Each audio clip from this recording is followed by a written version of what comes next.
Hey, welcome everybody. We'll see how this all works out.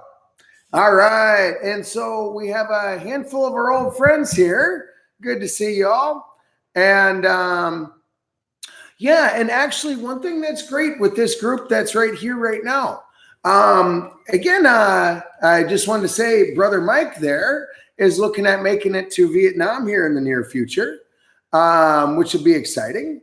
I think the end of November, as far as I understand. And along the way, Blake made it out here, which was an absolute treat. Brother Bach. Yeah, that worked out great. So it's been really, really delightful to see something like, the YouTube live stream here come to fruition for everybody.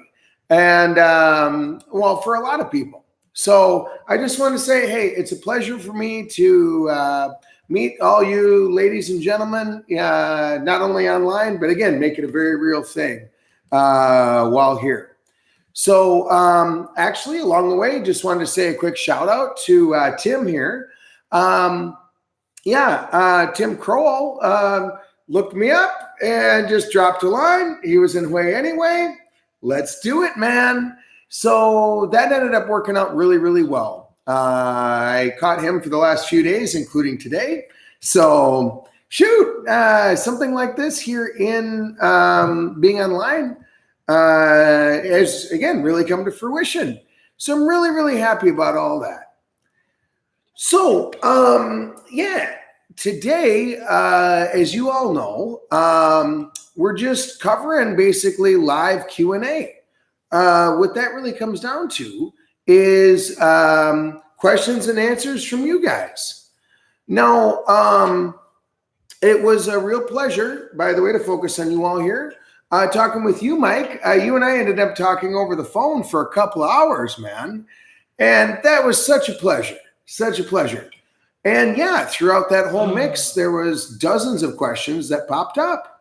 And it was really fun to be able to handle things along those lines. Some of the main topics that we covered is how to get food, how to get transportation, what it's like to actually travel from this side of the country to the next.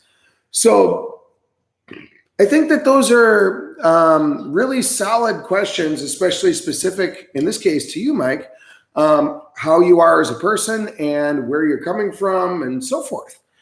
So again, the big idea here with this live stream is I would love to focus on you guys and hear questions from you guys, guys and gals, about life going on here. So obviously feel free to fire away and I'll do my best. Like right away here, Mike, you're asking about the winter rain. And I tell you what, that is a great question. Now, I did want to tell you, there is a website, holidayweather.com. And holidayweather.com is a good one because just like it sounds, they give weather updates on average and by the week based on statistics related to where you're going to be going. In this case, you could actually type in Dalat or Danang or anything that you'd like. And it will tell you exactly. For example, it's nice to know that in December in Hue City, Vietnam, where we are right now, it rains 28 out of 30 days. How about that? You hate to get blindsided by that once you're actually here. Beyond that, it is nice to know, like, again, what temperatures are reasonably going to be. When I was out there in Dalat, for example, I went there in December and I got blindsided because, it's in the American system, it'd be like 10,000 feet above sea level. So what does that work out to be? 3,500 feet, or something like that. Yeah, it was cold. Okay. I brought no winter gear of any kind. So we made it work. But I was definitely suffering as far as that's concerned. Another example of getting blindsided in terms of weather and so forth would also include, I wanted to run a marathon here in Vietnam in August in Hue City, Da Nang to be exact. Blindsided, holidayweather.com. I'll write this up for you if I can. I'll do my best. Okay. Great. And anyway, if you guys want to check that out, I think that would be a nice start. And I wish I did more often. For example, I found out that in American temperatures, August is 155 degrees once you factor in the heat index. I didn't know that. I just came here hoping to be able to run a marathon like normal, like I always do at home during the springtime or fall time. Nope. Totally different beast, my friends. Totally different beast. In other words, it was ridiculously hard. So, I think I can't give every answer for every time of the year for every city, but I can say, related here to Vietnam, that, looking at holidayweather.com, I think is a really, really good start. But anyway, that's kind of the short, simple way that I could describe, that, like, what's the weather like out here? Another short, simple way of saying it's a bit brisk. But then again, if you're coming from the northern part of the United States and then you happen to be coming here to Vietnam, you won't have an issue. This will be tropical in every definition. So anyway, guys, if you could fire away other questions as you all might have. That's really the idea here today. I don't have a deep agenda and I don't have a long monologue. I'd rather want to focus on you guys. So,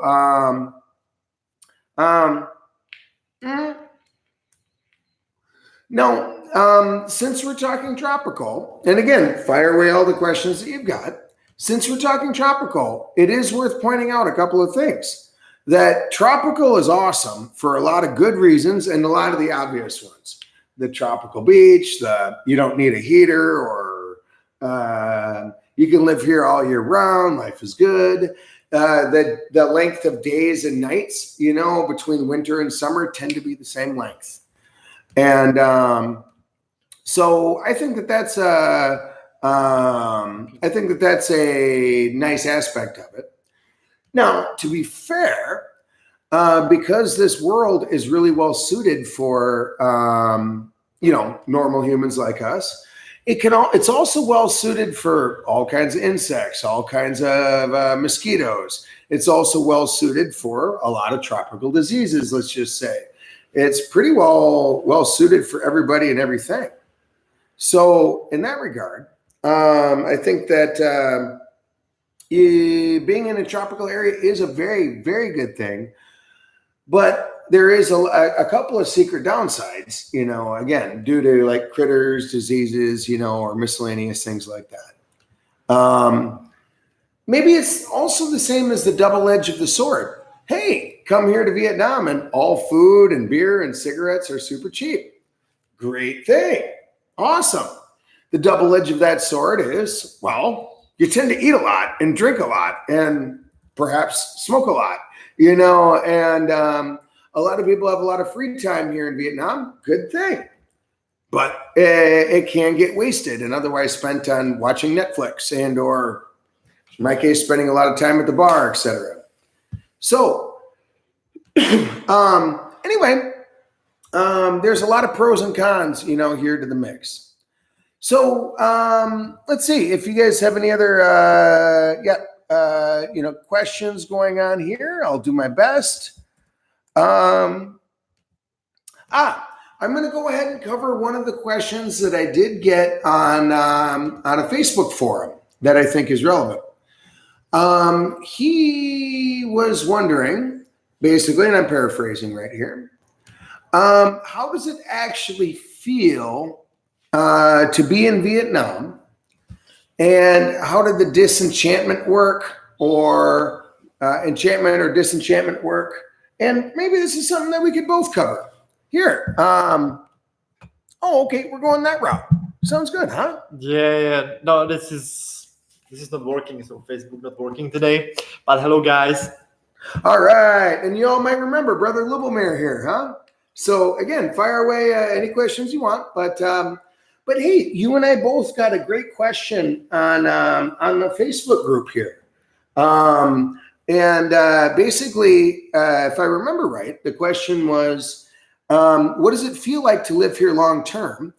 And he said disenchantment. Like, did things change from the day you got here to a few weeks later till now? For example, was it really awesome at first, but then it's like, meh, after a while? Or is it like, I don't know what's going on, to awesome? How does it feel to go from 1 day to 1 week, 1 month, and 1 year of being here? And I think that that's a pretty good question. Yeah. So why don't you start, buddy? Like, what did it feel like for you? What was, let me phrase it, what's different between 1 day, 1 month, 1 year, for you? Yeah, like from the beginning, it was really interesting. Like, how could I describe? I was shocked. Like, for someone from Europe like me, everything was like, wow, everything was so fast. Like people, different mentality. You couldn't understand each other because I didn't know the language. And then how they partied when I went out with my friend, it was also a bit shocking for me. After all, in Czech Republic or Malta, I always had a good discussion with my friends.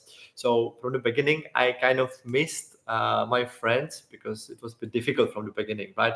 You don't have many people to see, to know, like in your hometown. But that's obvious. Like you're starting a new life, it is always difficult. But so I was struggling from the beginning, but ongoing, I spent lots of time by myself here in Vietnam because you have lots of time. Because you in Europe, I used to work like 8 hours every day. Sure. Yeah, like from Monday to Friday, and then suddenly you are in Vietnam, you're a freelancer, and you have a plenty of time, and you're finding way how to enjoyable, like where you can invest your time. So I was finding many ways, and one of the ways was the language. And ongoing, I met the local people, the expat people. Pretty crazy. So yeah, that was my process from the beginning until now, which been one year and 6 months, and you're really comfortable with that, with living here. But I cannot even I cannot imagine, like, I'm living here in Vietnam, and before, if someone said to me, "You're going to Asia," I was like, said like, Asia, third world, how does it look there? It was no friends, nothing like I was always interested how people like monks, the monks, they pray, why they sit, why they meditate, why they do those things. So that was one of the thing I went to Asia to find out. Okay. So you came here to search for meditation and search for a new spiritual direction. Is that right? Yes, because I always believe that in our life, if I used to live in Europe, and I believe that there are more things to discover. Like more things. For example, how can I explain? Like, you have your own life in Europe. You go to work, you do some stuff, but that's not really like you are. For example, some people are asking themselves, like, who am I? Like, what's my purpose in my life? So maybe getting the clues, and one of the clues was to get into Asia, I would say. Sure. So it can help a person, think differently. And well, because people here come from not just a different life, of course, and a different language, of course, but we got to talk about the last 2,000 years in Vietnam is different than the last 2,000 years in Europe, right? So that means you have different religions, philosophies, poetry, and different ways to think about the world. Is that right? Or what do you think? Definitely. Like the culture here inside, it's totally different. I can when you see people in Europe, they they mostly coming back. Vietnam doesn't have the really culture like written in the books. I went to Saigon. We went to the museum, and like for example in Czech Republic, in my hometown, you have the books about the history. Vietnam has like not like in Europe, like when you were the country was established during the World War One, World War Two, and you have all the documents. But when I was in Saigon, there were not many of them. Like that's like I'm saying that Vietnam is a bit Hard to read about, hard to learn about, maybe.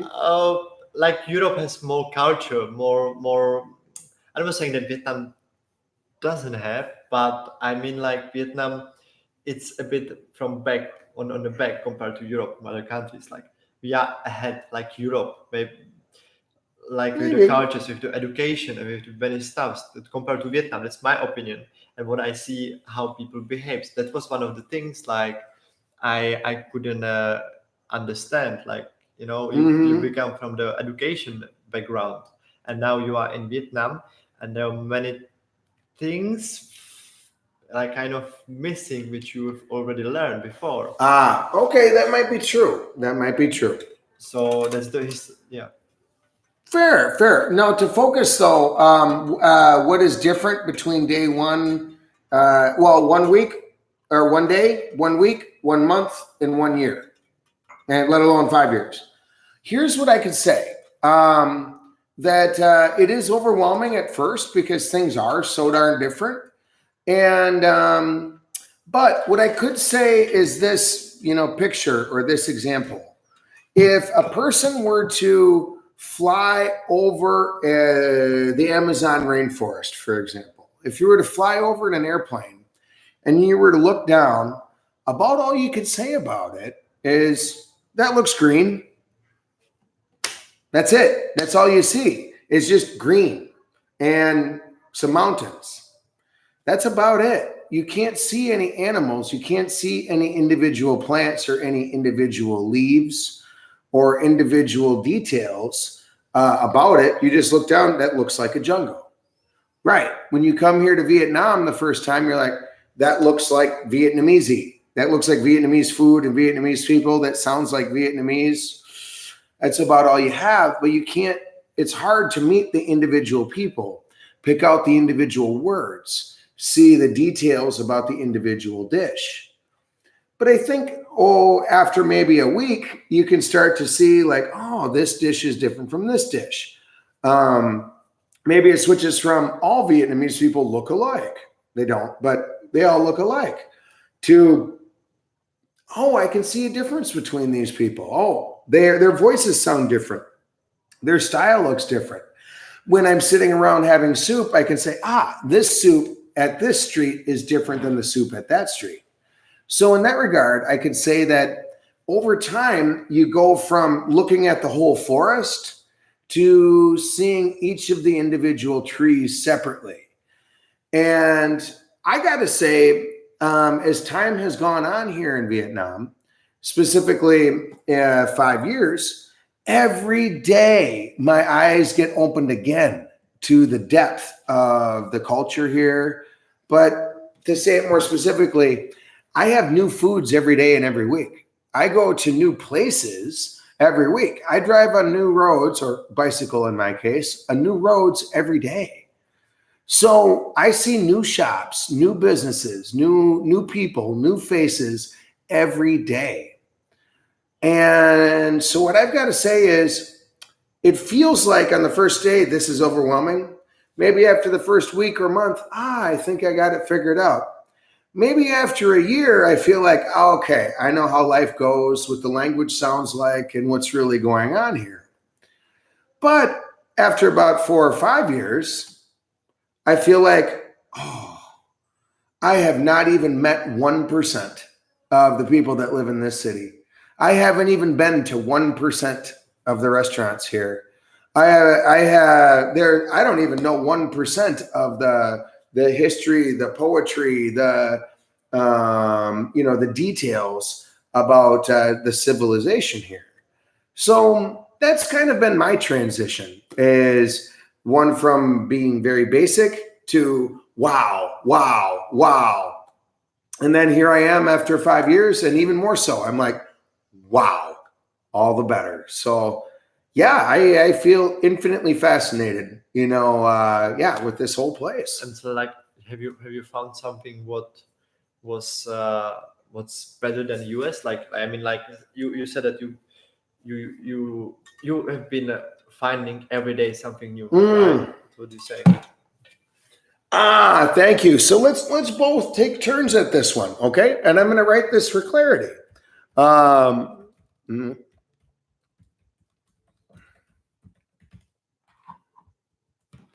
Okay, so I'm going to write this for clarity.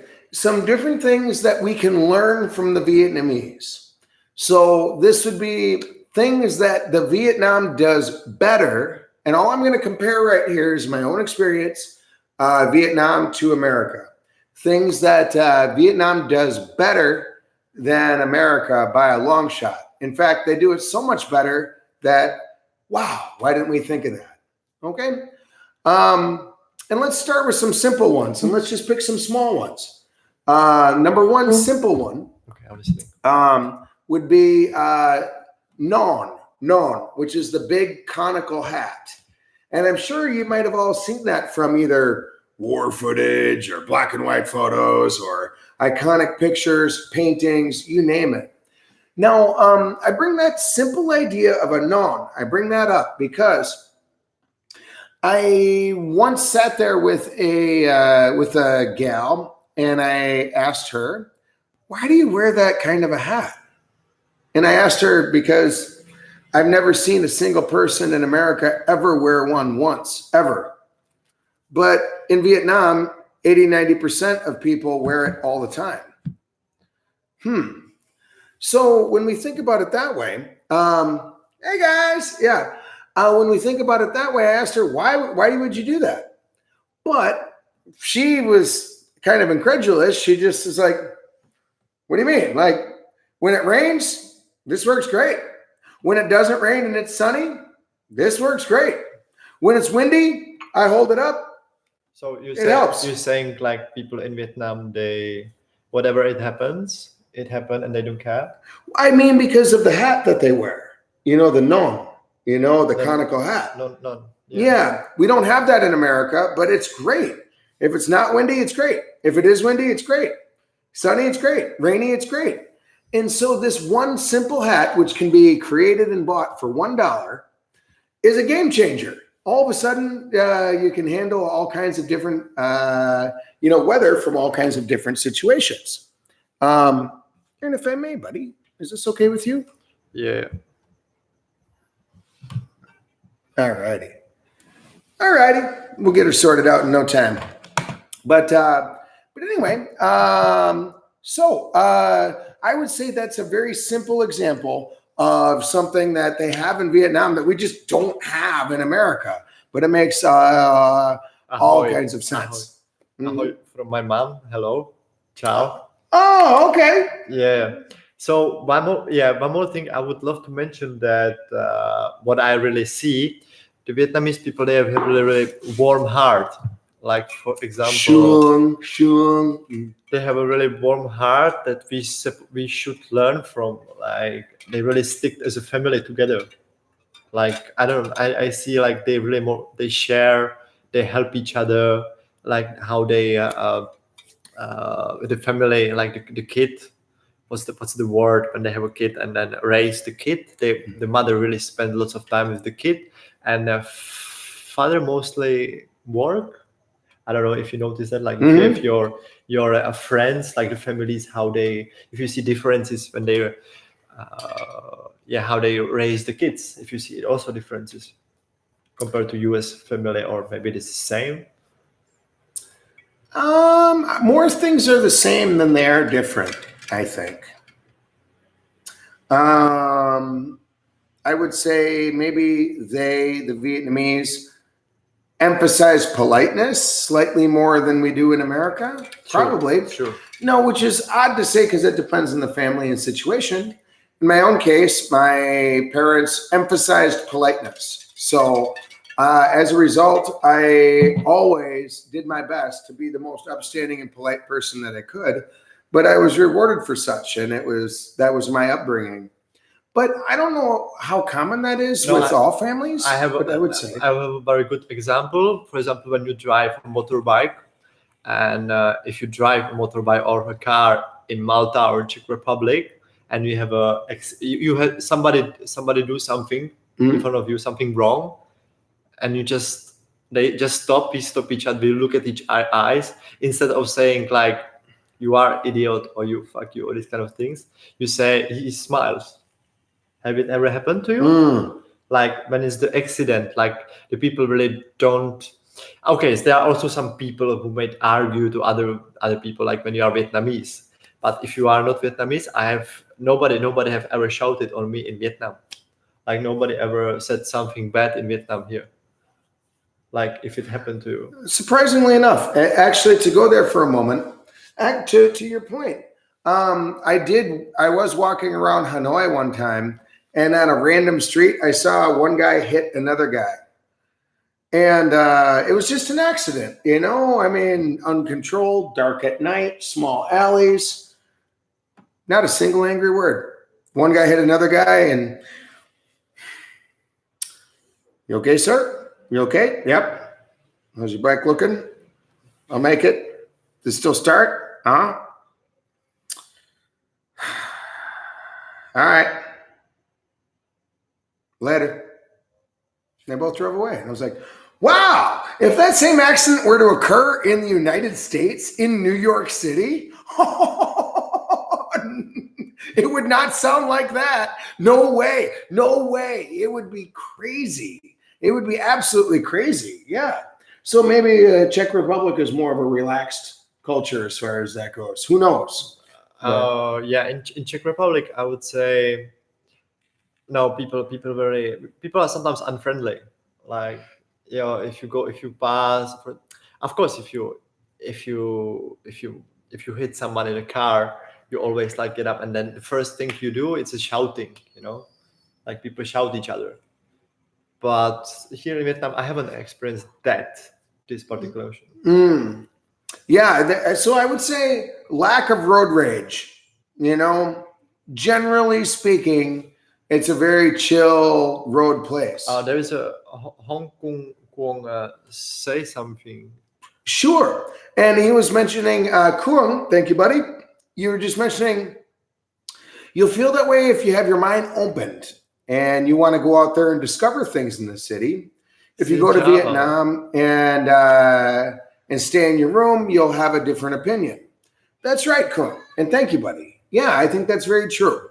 So when we look at differences like this, yeah, you see it if your mind is open and your eyes are open. So, yeah.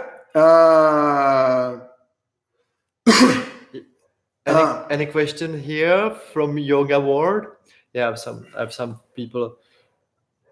High Six Republic. Right on. Yeah. Call it what you will. Okay, great. Now, I did want to cover a question from Tim here. Special liquor for the average. How special is liquor for the average Vietnamese person? At the homestay tonight, Grandpa was drinking. It's called Rượu Gạo. Yep, rice wine, or perhaps ale. But he went to the cabinet and poured me a shot from the bottle. I'm sure it was brandy. Okay, let's go there. How does hooch or moonshine or homemade alcohol work in Vietnam? You asked the right guy. First of all, what I can say is that a person can make alcohol from anything, really.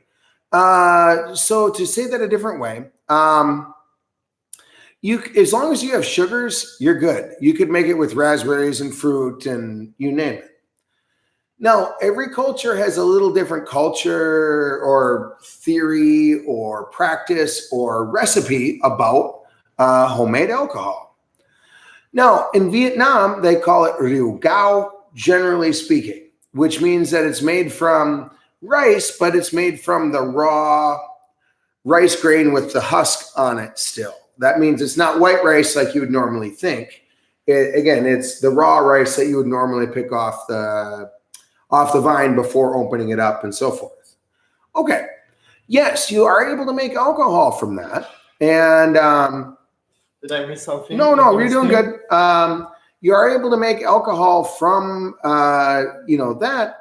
Now, to be fair, it does taste pretty nasty. It's not far from like jet fuel or, like you'd expect, moonshine. Now, it's going to be about 50%. It's going to be about 50% alcohol, generally speaking. Now, with that said, it's not going to be perfectly clean. What I mean by that is, will it get you drunk? Yes. Will it work? Yes. Does it taste good? It's an acquired taste, like a lot of things. Now, with that said, if we could, you're doing good, buddy. I'll let you figure that out.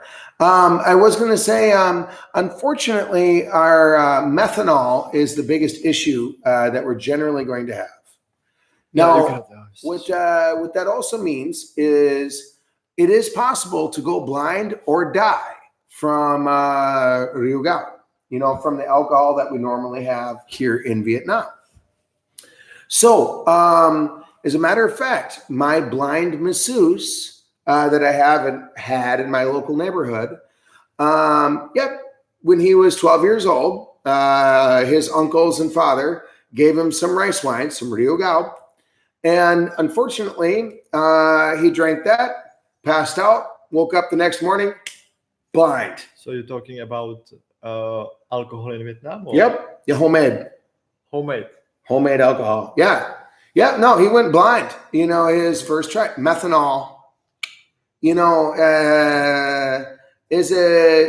that there is some definite dangers when it comes to homemade alcohol because people in general have a tough time without chemical equipment knowing how to make it correctly. So, are you going to go blind if you have Vietnamese alcohol? No. Are you going to enjoy it your first shot? Maybe. I did, but maybe. Keep in mind, it's bitter and it burns, my friends. It's jet fuel. Could you drink that the rest of your life safely? Sure, probably. Should you? I'll let you choose.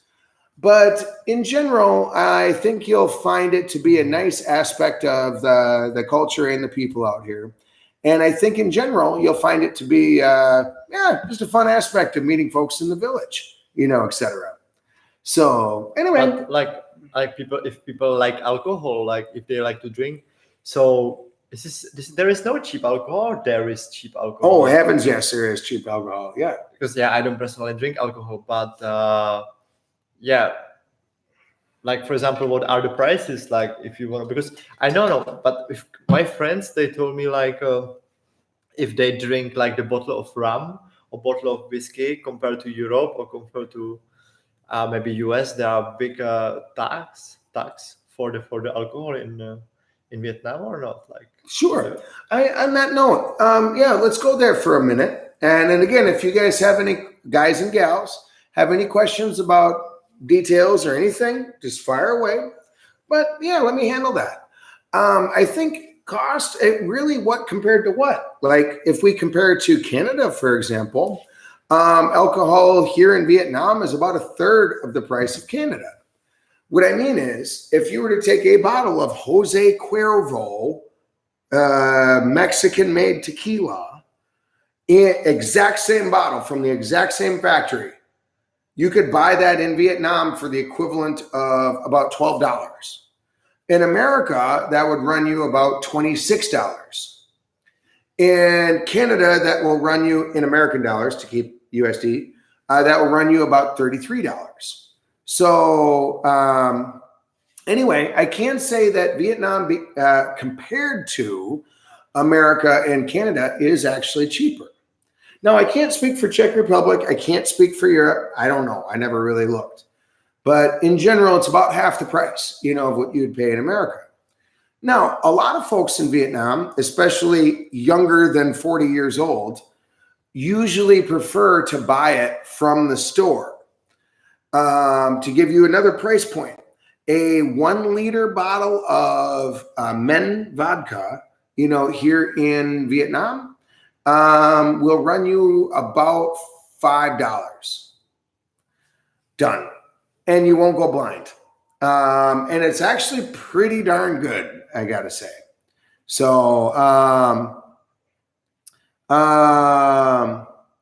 okay. And then Hong Kong.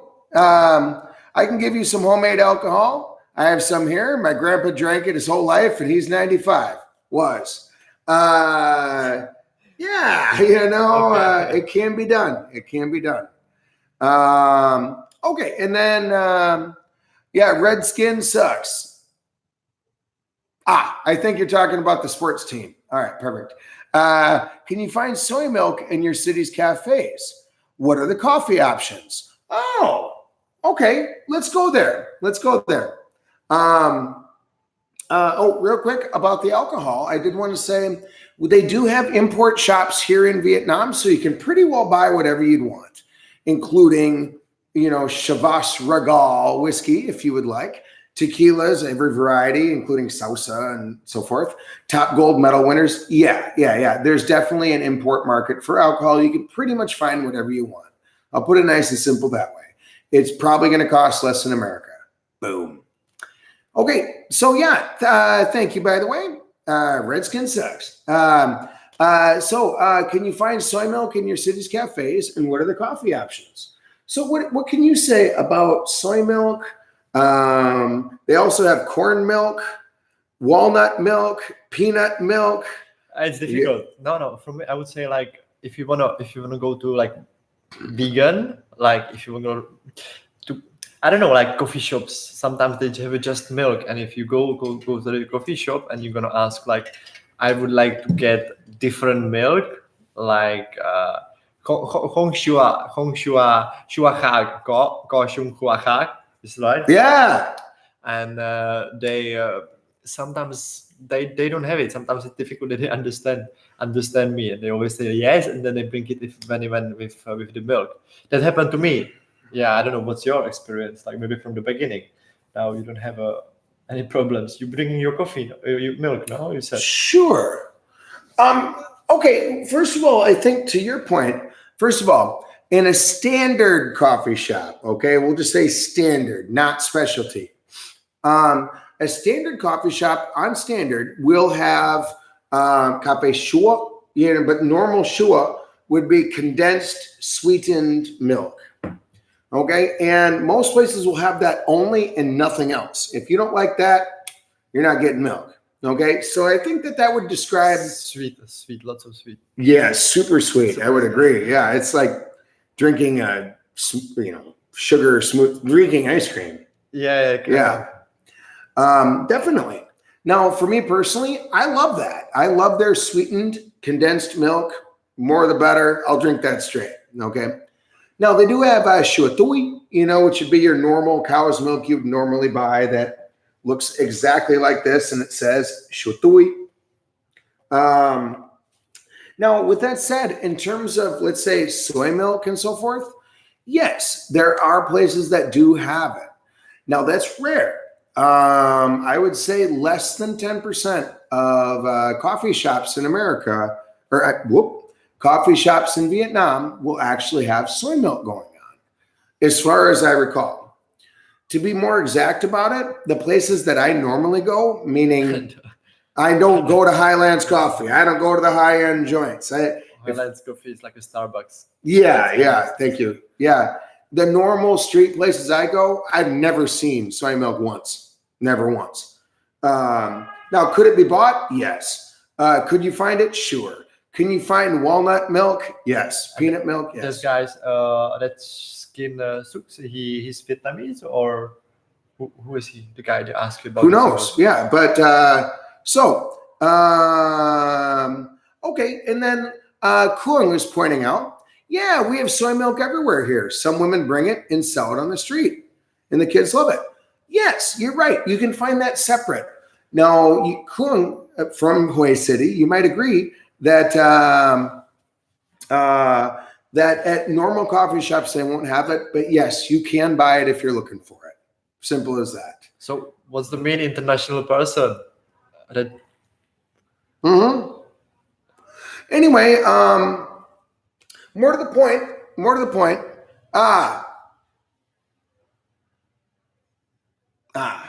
you know? Buddy mushroom. This- But anyway, more to the point, buddy mushroom. More to the point, I did want to say that there are various ways of finding whatever you'd like, though, on a long enough timeline. Now, I did want to also mention the smoothie options that they have in Vietnam. You've probably had quite a few different smoothies and drinks. Is that right? I'm kind of impressed. What are the options here? Because now it's about the fruits, right? They have options where they make the fruity. They have fruits exactly. But if you live in Europe, you can get the fruits as well. But if you are like vegetarian or vegan, I'm going back to Czech Republic in 1 month, and I'm kind of afraid of that. So yeah, if they have like a smoothie, like come back to the question, it's like here in Vietnam they have variety of fruits, so that means variety of smoothies. That's obvious. I think so, yeah. So like a good ones, like really, I don't know how is it with pesticide? Like they use something chemical for the fruits? Have you heard about something, or they are really just picking up from the trees, from the grass, or do you know about it? Sure. Yes, I do. Okay, related to fruit, here's some firsthand experiences that I can give. First of all, I hate to use the word processed, and I hate to use the word chemical. And the reason being is that technically water is a chemical. And technically cooking something is a process. So to say processed food means basically anything you ever eat ever, anywhere ever. To say chemical, that means anything you ever eat anytime ever. So those are kind of meaningless words. Now, I think to be more exact, what we could say is, are there harmful pesticides, poisons, or things along those lines that are otherwise added to the foods, fruit in particular? Poisonous chemicals that are added during the growing process. Great. Anyway, what I could say about that is both yes and no. Here are two different examples. One, my wife's family actually grows fruit for a living. In other words, they have an orchard going on in their local village. And in their case, in general, it just requires water and nature. You know, and pomelo is the fruit, by the way, which are basically oversized grapefruits. Now, it does happen sometimes that trees get some kind of disease, and it does happen that occasionally they have to drill a hole in the tree itself and then otherwise put a quote, quote, medicine to be able to fix up the tree. Now, is this a pesticide? No. They put the medicine in the trees. Yeah, to help save it. Yeah, and if you don't, the tree could die for various reasons, you know? No. What they're putting in is not pesticide.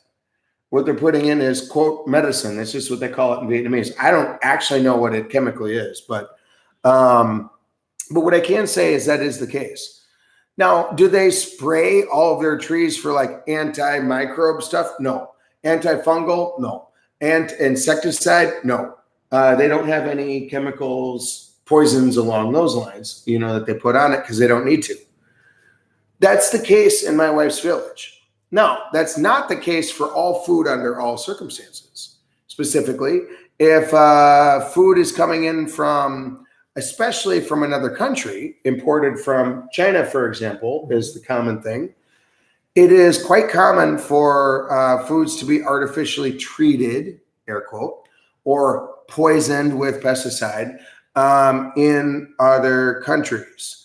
As a result, a lot of people in Vietnam do not trust the quality of food that's imported from other countries. India or China are the two easy examples. So Yeah. Do fruits in general have chemicals on them or pesticides on them? I would say less than they do in America. I'll put it that way, nice and simple. That's based on my experience. Because And what I think that the weather it's hot here, so I think that it's easy for it grows itself, right? Mhm. So for example, in Czech Republic, the weather is not too hot for so the conditions are better for the fruits here in Vietnam compared to maybe US or maybe compared to Czech Republic. So you can get away with raising normal fruit in a normal way, and normal trees in a normal way, and you don't have to add too much to it. Here, I feel like. Yeah. That's even if it's sweet, like it's very sweet, you feel like it's a sweet. Sometimes maybe it's too much sweet, the fruit, and like a dragon fruit. I think this is something which I love it, like a dragon fruit. And in Czech Republic, I think I don't know if you can find it, dragon fruit. So, guys, what's your favorite fruit here in Vietnam or from your country? Yeah, well, yeah, we'd love to hear from you guys. Well, and yes, by the way, Kung, you brought up something really nice, man. Soy milk, I was going to say, in Vietnam is more often homemade than it is bought.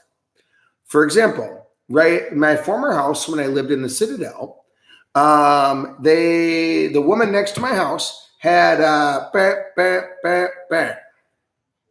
4 drinks. The soy milk she made herself. Soybeans, would grind them up, boil them, and ultimately make soy milk directly from the beans herself in her own house at night and sell it directly that day. Sweet. The 2 ingredients are water, soybeans, probably some sugar along the way. That's it. Nothing else. Is it processed food? Well, technically, yes. Does it have chemicals in it? Well, technically, yes. Water. But generally speaking, that's about as simple as you can get. Similarly, she had, I don't know what the English word is, but dao vang, which translates to golden bean. But basically, it's a black juice. Maybe you've had it before. It looks like Coca-Cola, but it's actually bitter. And it's a dark juice made from, they call it dao vang. It's pretty common, in the streets. Have you know like the beans, the black coffee from beans? Maybe something different. Oh, this is different than that. Yeah, this is different than coffee, of course. But yeah, I don't know what it is in English, so don't worry. But I did want to mention she also has peanut juice. Same idea. It's ground up. And it tastes like you're drinking peanut butter. It's awesome. And she has pumpkin juice made exactly like you think it does. It's ground up pumpkin made into ultimately a juice and a smoothie. And all these smoothies, and I'll just say smoothie with air quotes. I don't know. Is soy milk a smoothie? I don't know. But either way, these 4 drinks are 5,000 dong a piece. So in American dollars, that would work out to 22 cents a piece. That's pretty sweet. So I would say that having soy milk and having various juices are definitely available here in Vietnam if you know where to look. Hello, Darren. We have someone watching. Mm-hmm. You here already, Darren? Mm-hmm. How are you? Mm-hmm. Oh, got another buddy in the mix. Yeah, I think we cannot see messages here because there was a message inside. Great. Here, I'll let you worry about that. Okay, great. So yeah, to continue on. Here we go, buddy. Forgive us, gentlemen and ladies. Okay. Yeah, we're having problem with Facebook. Here, I'll let you figure that out. Now, what I can say, related to fruit though, I usually play the fruit game, with a lot of people. What that means is we as English speakers find ourselves going to the actual market here in Vietnam. So the fruit game works like this. Let's look at all the fruit that they have available. For example, they have maybe 10 or 15 different fruits.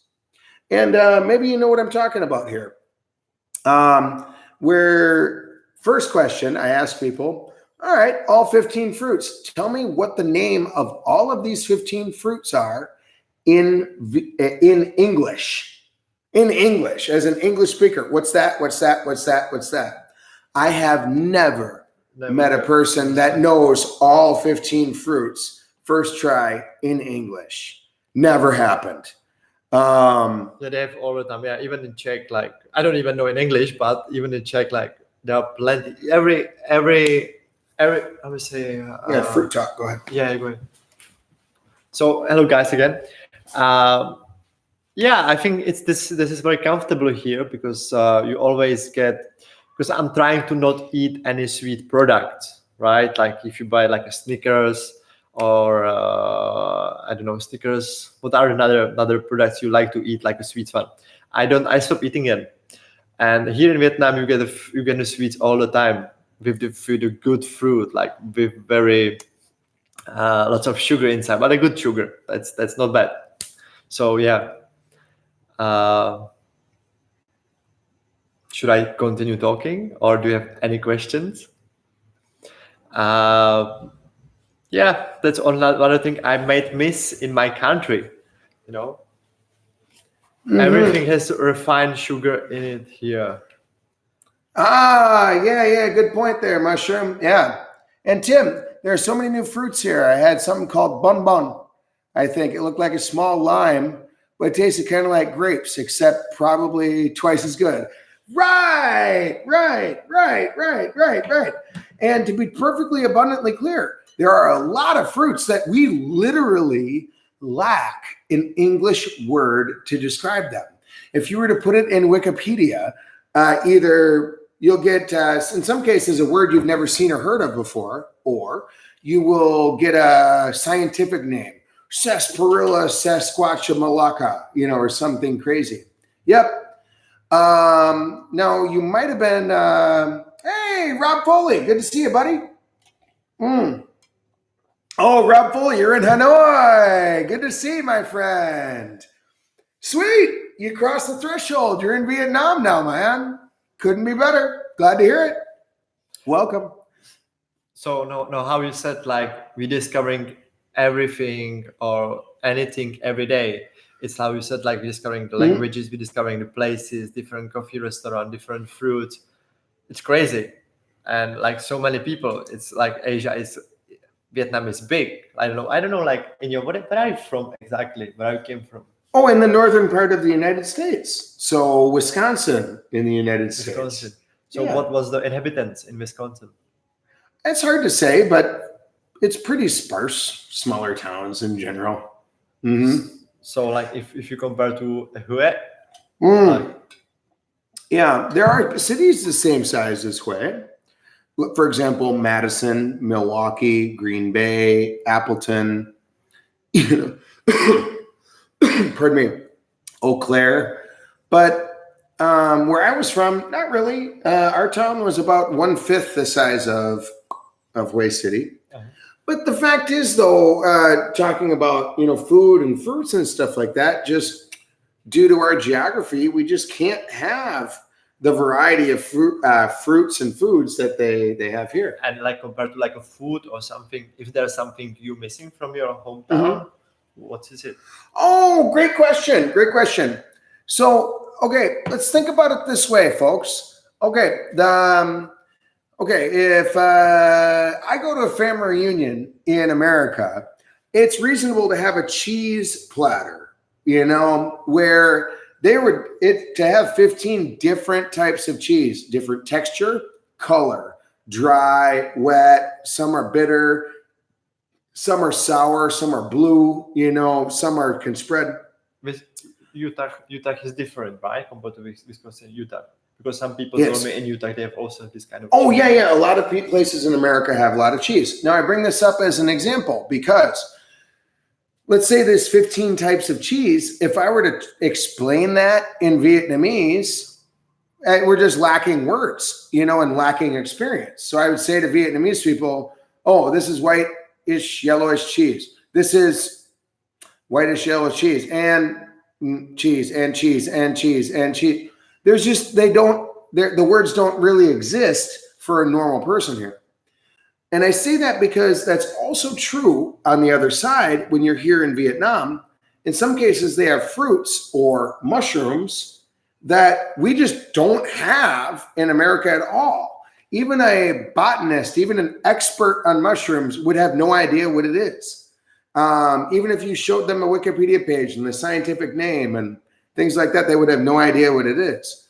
So I think that, again, that discovery, this is a good metaphor. As many types of cheese as exist in the world is as many types of fruits that exist in Vietnam, and as many types of mushrooms that exist in Vietnam, and as many types of fish sauce that exist in Vietnam.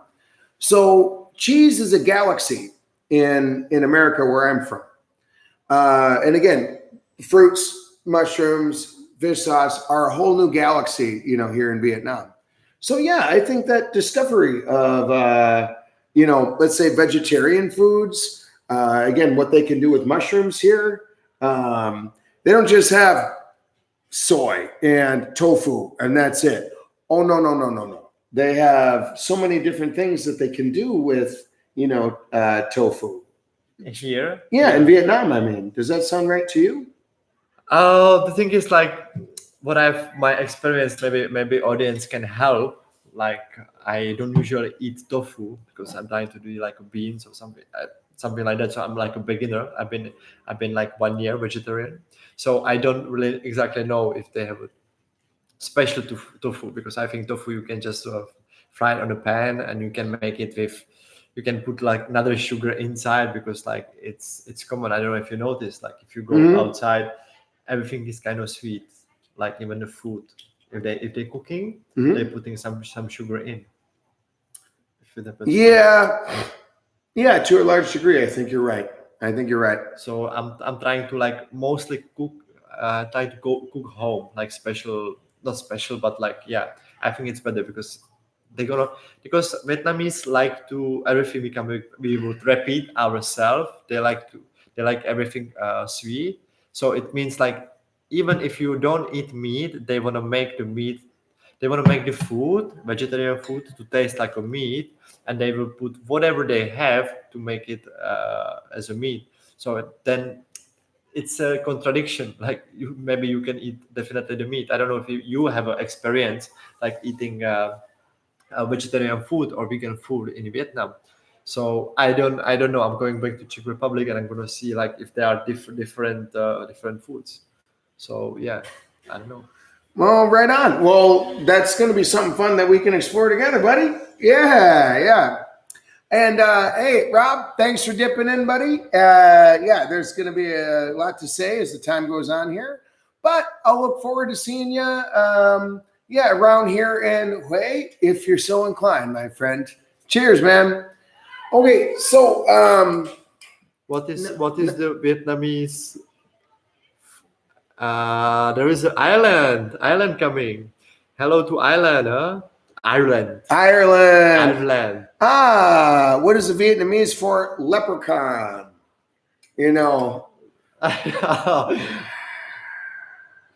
Yeah, that one's a tricky one. I don't have an exact answer for you. Because what does leprechaun even mean? Do you mean a symbol? Oh, well, they got a lot of symbols.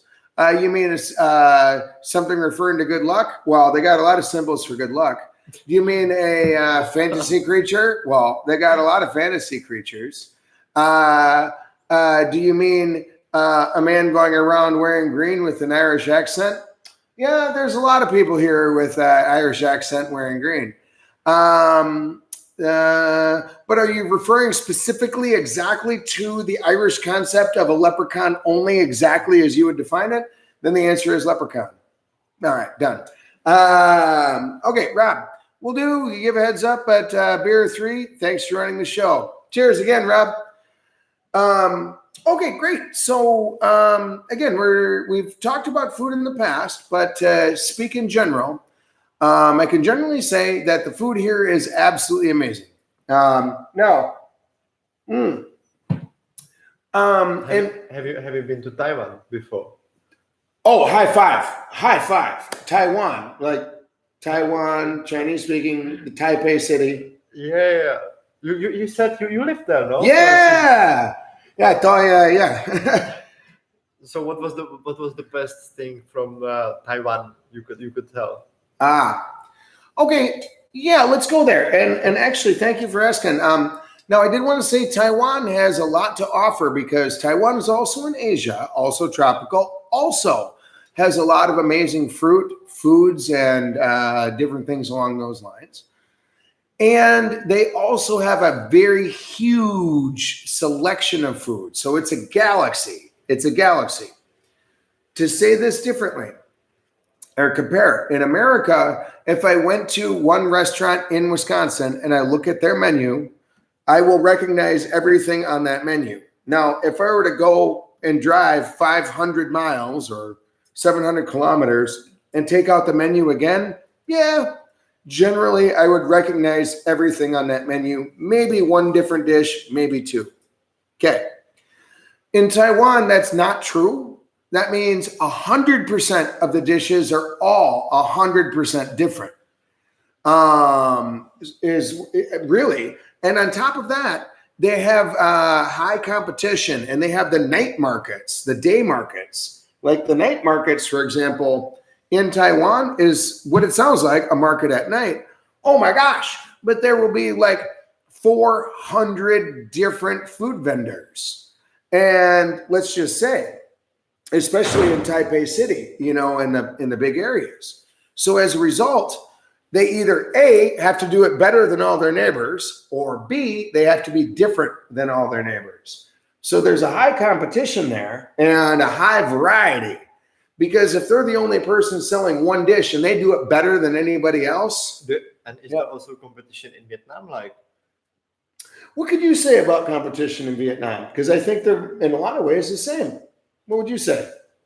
I think the people are running a lot here, like for war. They don't want to share sometimes. Like what I've noticed from my Vietnamese friends, they say like they don't really want to share because they might think that other people will steal their know-how and they're gonna use it for the better use. Mm-hmm.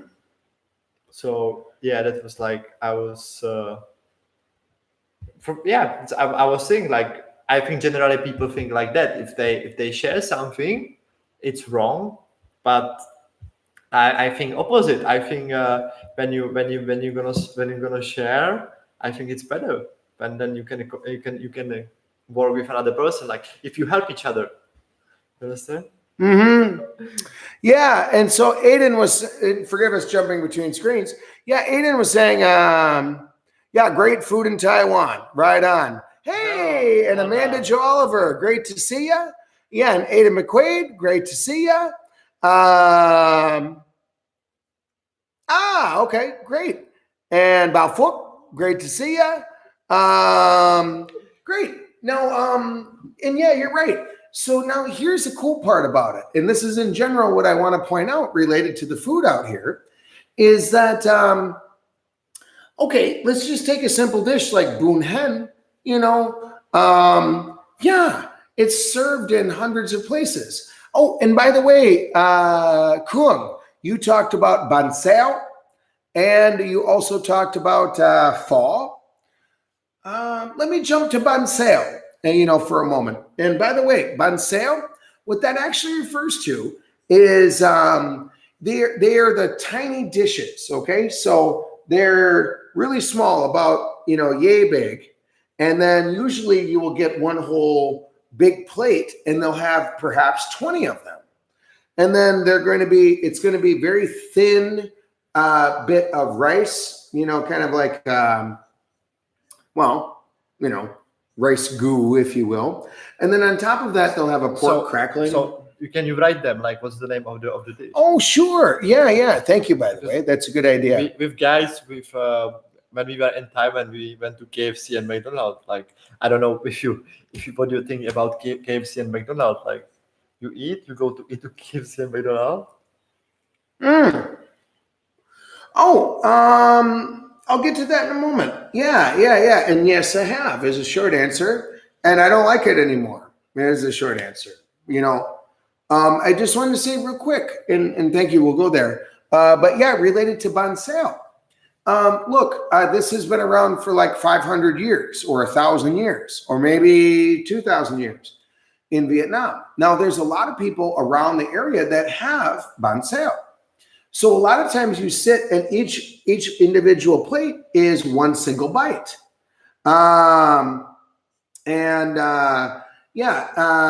So basically if you have 20 of them, you're effectively having 20 spoonfuls. But it's not a whole meal. It's more of like a snack. So there's banseo, ladies, men and women, all throughout the city, especially in Hue City here. And but the truth is, you either A, have to be super, super good at it. For example, have good fish sauce, or B, do something unique with it. But it's a basic meal that you can add a lot to. You could make it extra spicy, add pork cracklings, do it. You could add chopped mushrooms with certain sauce. It's a special dish in Vietnam, right? That's right. And for example, have you ever had food poisoning here? Good question. I would say not really that I could point to. That's a great question, though. Food poisoning, and I hate to say poisoning. Hello, Christina. Yeah. Some people from Czech. Oh, okay, great. I haven't had food poisoning directly, but I think everybody gets a little, gets the runs, sometimes. And your wife is cooking, or you cooking? Or when it comes to, you go out mostly to eat, yeah, I go out almost exclusively because it's cheaper to eat out. But my wife does cook a few times a week. Yeah. But I don't recall getting food poisoning in a way that I could say, like, I definitely ate that did. Yes, I did get food poisoning. Thank you. Yeah. I was sitting I was eating a batch of mushrooms, and some random. Like magic mushroom? No, not magic, but it tasted kind of weird from the outset, but I was sitting at a bar. I ate these things and it did ruin me a bit. But in general, I wouldn't say that that's an issue. I wouldn't say that I had food poisoning here in Vietnam more than America. In fact, I've gotten sick way more often in Mexico than I have here in Vietnam by a long shot. Hello, dear Amanda. How is the belly? There is an adjustment period of every time people change countries. Yeah. And thank you, Amanda. And why don't we talk about that? The adjustment period that people have when they change countries. So,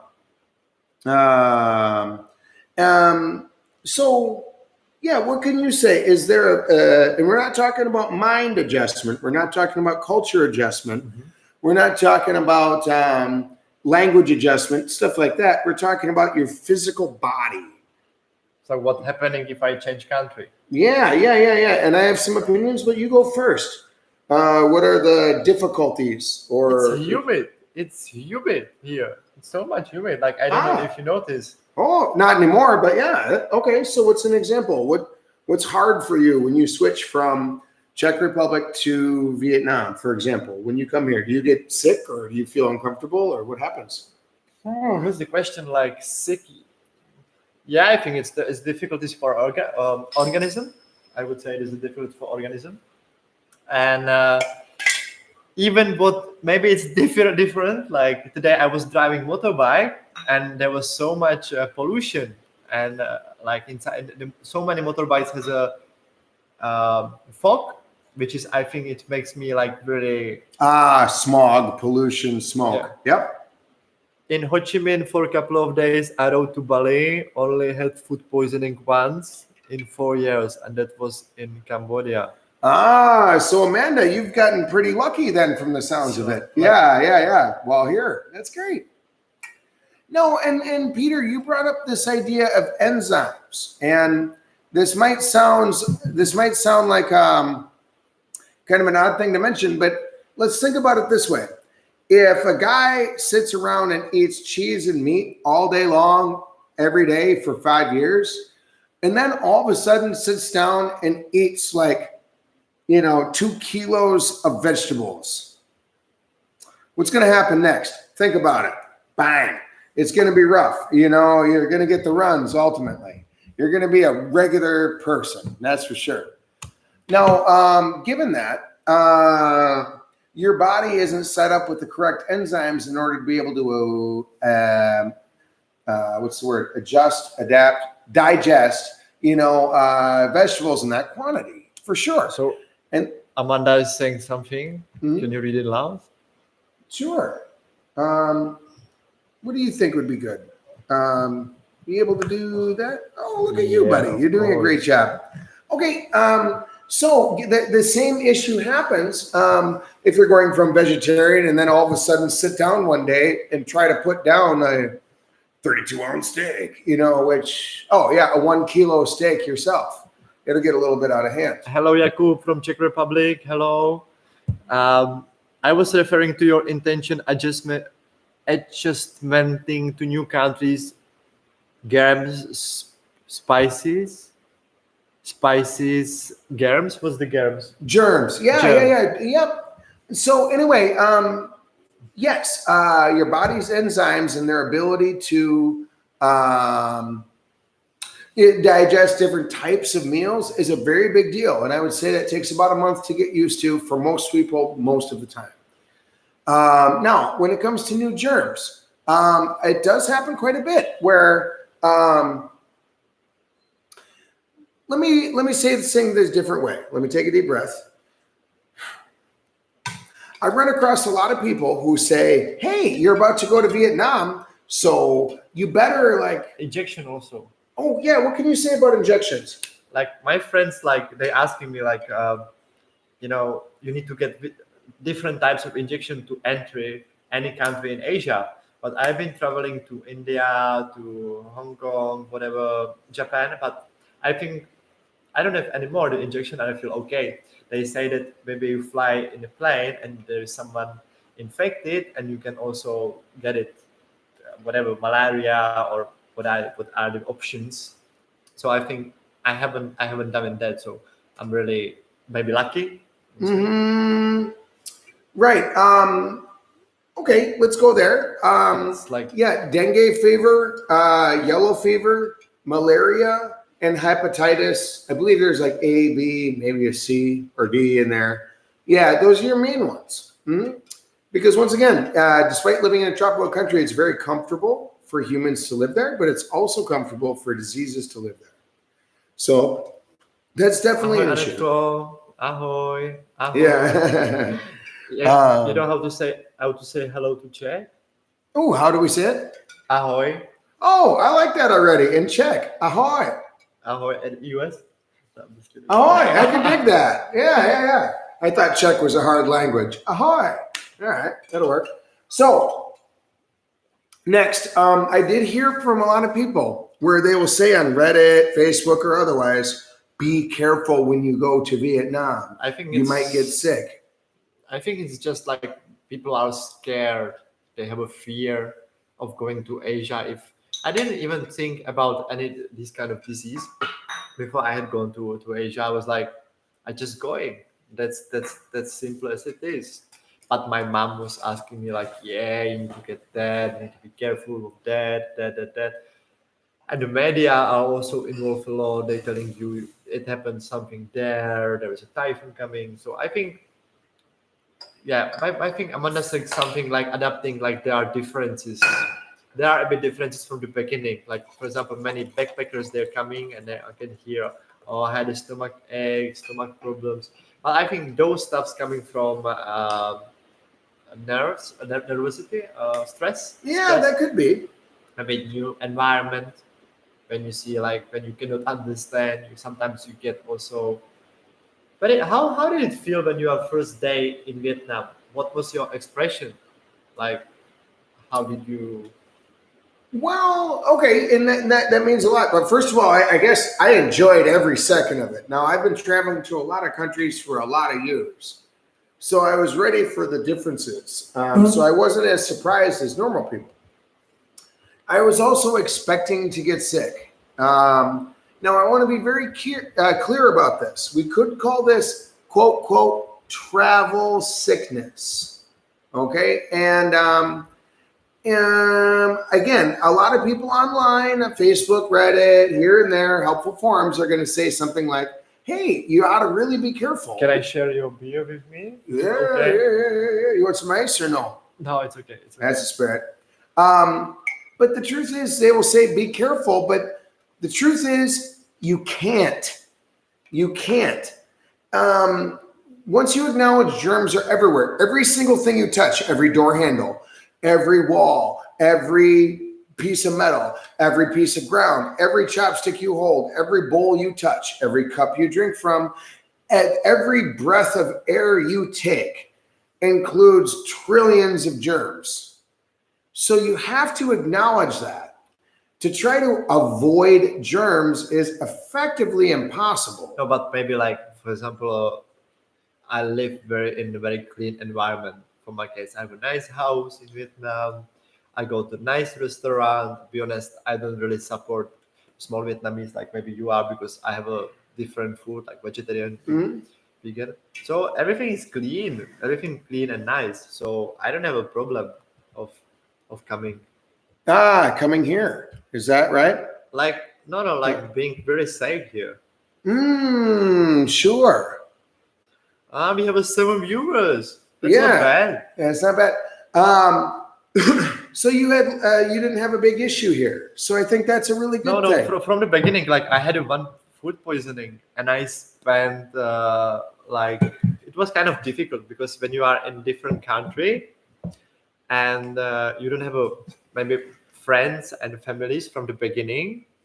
And hello, xin chào, bao xin chào bao. Dạ Chuông. Yeah, chào anh ba. So- Yeah, Chuông. Chào Chuông. What I want to say, it made be difficult live in Asia as well, because I was lying alone in a hospital because I had a food poisoning. But on the other hand, I remember I had my yoga teacher and her students, my friend, they were there with me. So like the Vietnamese family, I got a Vietnamese family here, which is very interesting as well. So you can have different families here. Don't you think so? Oh, and that's a great point, my friend. Yeah. And I would say that the idea of family, is, we could say that broadly. Like, let's just say with Buddy Kuang, at the TTM school, that would be an example of one family, one big group that we like to work with. Xin chào nhô. And I could also say my wife is Vietnamese. So, of course, working and meeting her family is a whole other huge group of wonderful people to get to know. And her whole village is another big family. Then I got to say, in my local neighborhood is another air quote family. So, yeah, there's a lot to be said about that, I think. Xin chào Huyên. Yeah. It's Marguerite. Huyên, my name, I met you at Marguerite's housewarming. Okay. Oh, it's okay. Huyên, yeah, xin lỗi chị. Okay, đang gặp lại, chúng tôi đang gặp lại. Tuyệt vời quá. All right. Perfect. So yeah, to just finish and say, related to the travel sickness thing and getting used to this change, everyone's going to get sick every time. Everyone's going to get sick every time. And it's a combination of everything, not one thing. For example, you're changing your sleep schedule. You're changing how much salt you have. You're changing your diet. Maybe you're cooking at home instead of eating out. You're going from this amount of grease or this amount of rice, this type of carb, to this different type of carb. Every breath you take includes different germs in it. Every hand you shake has different germs in it. And so the reality of the matter is, every single thing you have going on here in Vietnam is fundamentally different than what your body is normally used to. Every meal is going to be different than every meal you've ever had. So yes, it's very natural for people to get sick their first week, but less of a big deal. Darling, Anyway, we are having live stream about your beautiful country. called Vietnam. So you need to message me on publicly. You know, I cannot answer you right now, so that's fine. So anyway, great. So to move forward a little bit, okay. So What's the strangest thing in Vietnam ever happened to you? Strangest, like you would say, oh my god, like really. If you imagine Vietnam, not maybe strangest thing. So what do you imagine on Vietnam? Like close your eyes and say like Vietnam. What do you think about Vietnam? Is there something? well, those are two different questions. Yeah, like you can answer both, or maybe you can strange things. I don't know if it happened to strange to me. Okay, here's a funny story for you guys, and I'll say funny in retrospect. Okay, and Kung, I'm going to need your help so you can write these words for me. Okay, so as I'm learning Vietnamese and as I'm traveling around here, learning Vietnamese and talking with everyone in Vietnamese is its own world of difficulty. But there was one situation. I was around the Cu Chi tunnels, or Cu Chi City, which is outside of Saigon. And as I'm going around, we wanted a guest house, stopped with some guys, and they were drunk that night. And the one man told me, yeah, tôi muốn nhát bạn. What? I want to kill you. Tôi muốn nhát bạn. Really? Yeah. And I'm like, oh my God. And then he said, chúng tôi có thể đi nhà nghỉ của một bạn và chúng tôi sẽ dắt bạn với nhau. And we can go to a guest house of one of my buddies. And once we get there, we're going to kill you together, you and your friend. And I'm like, ooh, okay. What's happened? Yeah. And so anyway, my buddy who speaks zero Vietnamese is like, what's going on, Brad? Should we do this? And I'm like, the thing is, he said it with a smile the whole way. So I don't know what's going on with that, but he's either super excited about killing us or I don't know what else. How did it go? Oh no. So we ended up going to the guest house, Really? you know, power through it. Yeah. And we got all the way there. And sure enough, once we went inside, they locked the door behind us. And then we took our keys out of the motorbike. And then they're like, all right, chúng tôi có thể dắt bạn đái hay Hello, có thể đi vào. Andro. Hello, Buka Czech. Hello, Yeah. Czech. And yeah. So chúng tôi sẽ đi vào nhà or đi vào phòng. Yeah, và sẽ dắt bạn. Anyway, in short, I am just freaking out this whole time. And I'm like, this is the wildest thing. I'm finally going to die in Vietnam. I got all the way into the room and I'm just ready to go, looking at the guy's hands, what's going to happen next. And he started to walk out. He's like, all right, có thể giúp tôi không? Can you kill me? And I'm like, kill you? What? I thought you were going to kill me. No, kidding. He Yeah. asked you to kill him. Yeah, kill him. What the fuck? Yeah, what the fuck? You know, that's when the light bulb went on. The word kill in Vietnamese is yep. But the word to help in Vietnamese is yup. So in reality, I thought he said, "Cho mình giúp bạn." But in reality, what he said was, "Cho mình giúp bạn." Cho mình giúp bạn. So he Cho mình giúp bạn. he wanted to help. Of course he would. Yeah, that's why he had a big smile. So he's like, I want to help you. I want to help you and your friend. I want to help everybody that I see, and I want to help you and your whole family. And let's go to the guest house. My friend will help you too. And then I will help you to your room. And then once you get to your room, I will help you all night long. Yeah. So But- yeah, everything good. Everything. Oh, everything was great. Yeah. But for example, those guys in Hue, like you drive around. Hello, Mhm. guys. Many people for that. Thank you, Kung. Yep. So, for example, those guys, when you are in a Hue, in the local street, they always want to sell marijuana, or they offer you also some special Oh, services. great. Let's go there. Yeah. Have you ever felt any intention from them, like a bad attention from them. Because I parked my motorbike and then suddenly they cross it. I couldn't park, and he showed me his knife. I don't know if it happened. Oh, well, first of all, you talk right now. What does can you describe for everybody what's it like in Hawaii City? And you're talking about the motorbike guys, the black jacket guys. We could say black jacket, motorbike guys downtown in Hawaii in the tourist area only. Okay. What could you say about them? What is that like from your perspective? What do you think?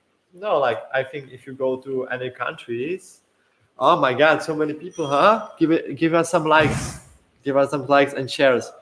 Ahoy! God, he talks so much. Whatever. Tomáš Sommer, Eli Handler, ciao. How are you guys? I hope that you are having fun. And it's better when you ask some questions because we may talk about all the things all around. So, guys, do you have so what do you think if you could imagine to live in Vietnam? What's happening here?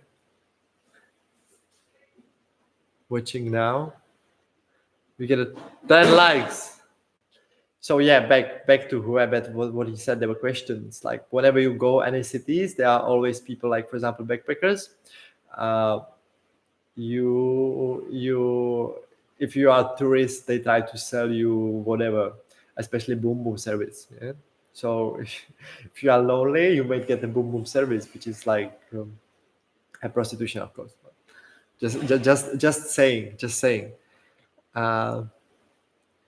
I don't want to talk just myself interview. It's boring. So give me some questions, huh? We have quite many people and no questions. Oh, no problem. We'll make it work. So, anyway, great. So, hey, let's go there. The motorbike guy is downtown. Okay. And again, fire away any questions you want. Now, I have a special perspective, I guess. So I will talk about it from two sides. And maybe you talked about this already, but on one side, we could say, yeah, these fellows are going around and they're just quote, quote, making a living, which means they tend to sell illegal stuff, specifically, you want lady, you want boom boom, you want drug, you want blow, you want weed man, you want this, you want that. Right. On top of that, they're also there to rob you. Yeah. And on top of that, they're also giving motorbike rides here and there. They're basically doing whatever they can to scrape money together. Sweet. All right. Understandable. Now, yeah, boom boom service. Haha. Yeah. Okay. Yeah. Huyen, you know what we're talking about. Yeah. Anyway, here's the other side. Right on. My niece. Oh, that's wonderful. Now, what I can say is I actually, speaking Vietnamese, I get to open the hood of the car. I get to look under the surface. Said differently, I get to actually meet them. So I ended up going to the end of the street one day, and I was hanging out with 8 dudes, and about 5 women. What that means is these 5 women just happen to be, you guessed it, streetwalkers. Have you choose? No, here's the thing. I went and sat down in order to get a beer, etc., kind of like now. And ultimately, the ladies are like, hey, what's your name? And I'm like, I'm Bao. I'm like, hey, Bao. But these motorbike guys, a few of them are my friends already. Now, first, I'll grant the fact that this was all in Vietnamese, 100% zero English. But I'll just say it in English just to make it easy. But one way or another, one of my friends said, hey, this is Bao. He's got a wife already. He's not, into all you ladies. Hello, Simo. Hello, Victoria. Another expat. Hello, Nini. Many people showing up and no questions. I'm wondering, guys, what happening over there? Hey, sure. what the word get busy, but in the Saigon they say get means The F word. the F word, very bad word. So good word sometimes. Careful with the okay. I don't know any Vietnamese bad word. Like nobody taught me that. Maybe today wouldn't be the day, but they exist. I'll put it that way. Yeah. Go ahead. Oh, so I was just going to say, more to the point. Yeah, so I ended up sitting with these gentlemen, and by golly, it was so fascinating to be a fly on the wall because these guys literally steal from people on a daily basis. Now, their favorite things to do are switching a 20 for a 500 because they're both blue. So that's pretty interesting. And along the way, their second favorite thing to do is when somebody pulls out their money out of their wallet, Czech. They steal money out of it. Otherwise, they'll sell fake tea. And in the end, it was interesting to sit there with, like, let's say 5, 6, 7, 8 guys. And one by one, they come back from the streets. And every time one of these gentlemen stole a bunch of money from somebody, they come back to their group of biker guys and then they brag about it. Hey, and if I were to say it in English right now, it would sound like this. Hey, I ripped off this dumbass guy. Yeah, he was drunk and walked out of a bar and whipped out all of his money at once, and I just snatched the money right out of his hands. What an idiot. And then I drove away. And then right after that, I switched to 500 for a 20. And then this dumb bastard, I told him you didn't pay me yet. And then he pulled out another 500 and I stole that too. Yeah, fuck that guy. Isn't that great? And then he high fives everyone sitting there. Well, and for example, police, nobody interact with that. Like no one cares. I think, or do you think is the mafia there? The police are waiting for a phone call. Who's going to call the cops? No, I mean the phone. If there was an emergency, if there was an issue, the police would get called and the police would show up. Who called? Nobody. Yeah, I mean, was a tourist guy going to call the police directly and say, "Hey, while I was trying to buy drugs from this guy, he ripped me up"? Nah. So no, the cops don't do anything about it. Yeah, I mean, for example, they know about these guys that they are. Maybe they want to, because some people told me like those things are very forbidden here in Vietnam. Like the people, or I don't know. I'm just saying about the drugs generally. I don't know if you have any experience, any information about it. All kinds of it. Yeah. Okay, let's go there. So what I can say is there's a lot of people here who are bad news, but they mostly work in the tourist zone, So like if you go to Hoi An to the bar area at bar time, you're going to get a lot of bad mafia people. Can't say mafia, but bad people that want to steal. Same thing is true here in Hue City. Now, in general, you're right. They do take a lot of drugs drugs in general are very illegal. Ahoy, Česka. Hello. Drugs in general are very illegal, and Vietnam, do their best to crack down on that, where they can. And yes, in Hue City, it was about a year ago, they did have a big bust because what people were doing in Hue City, the mafia gangster people, is they were putting drugs inside of funeral stuff. For example, a pot of flowers, that they have for funerals, or a coffin for funerals, or decorations for funerals. They will actually put the drugs inside of funeral things and then drive around with a truck, from house to house and drop off funeral related things. So that means whenever people would look at it, they could see, they just bought a vase with flowers in it. Oh, okay, that seems pretty normal.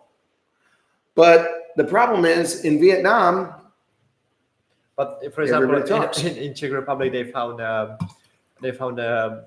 Do you know what's the name? Lidl. Do you know Lidl?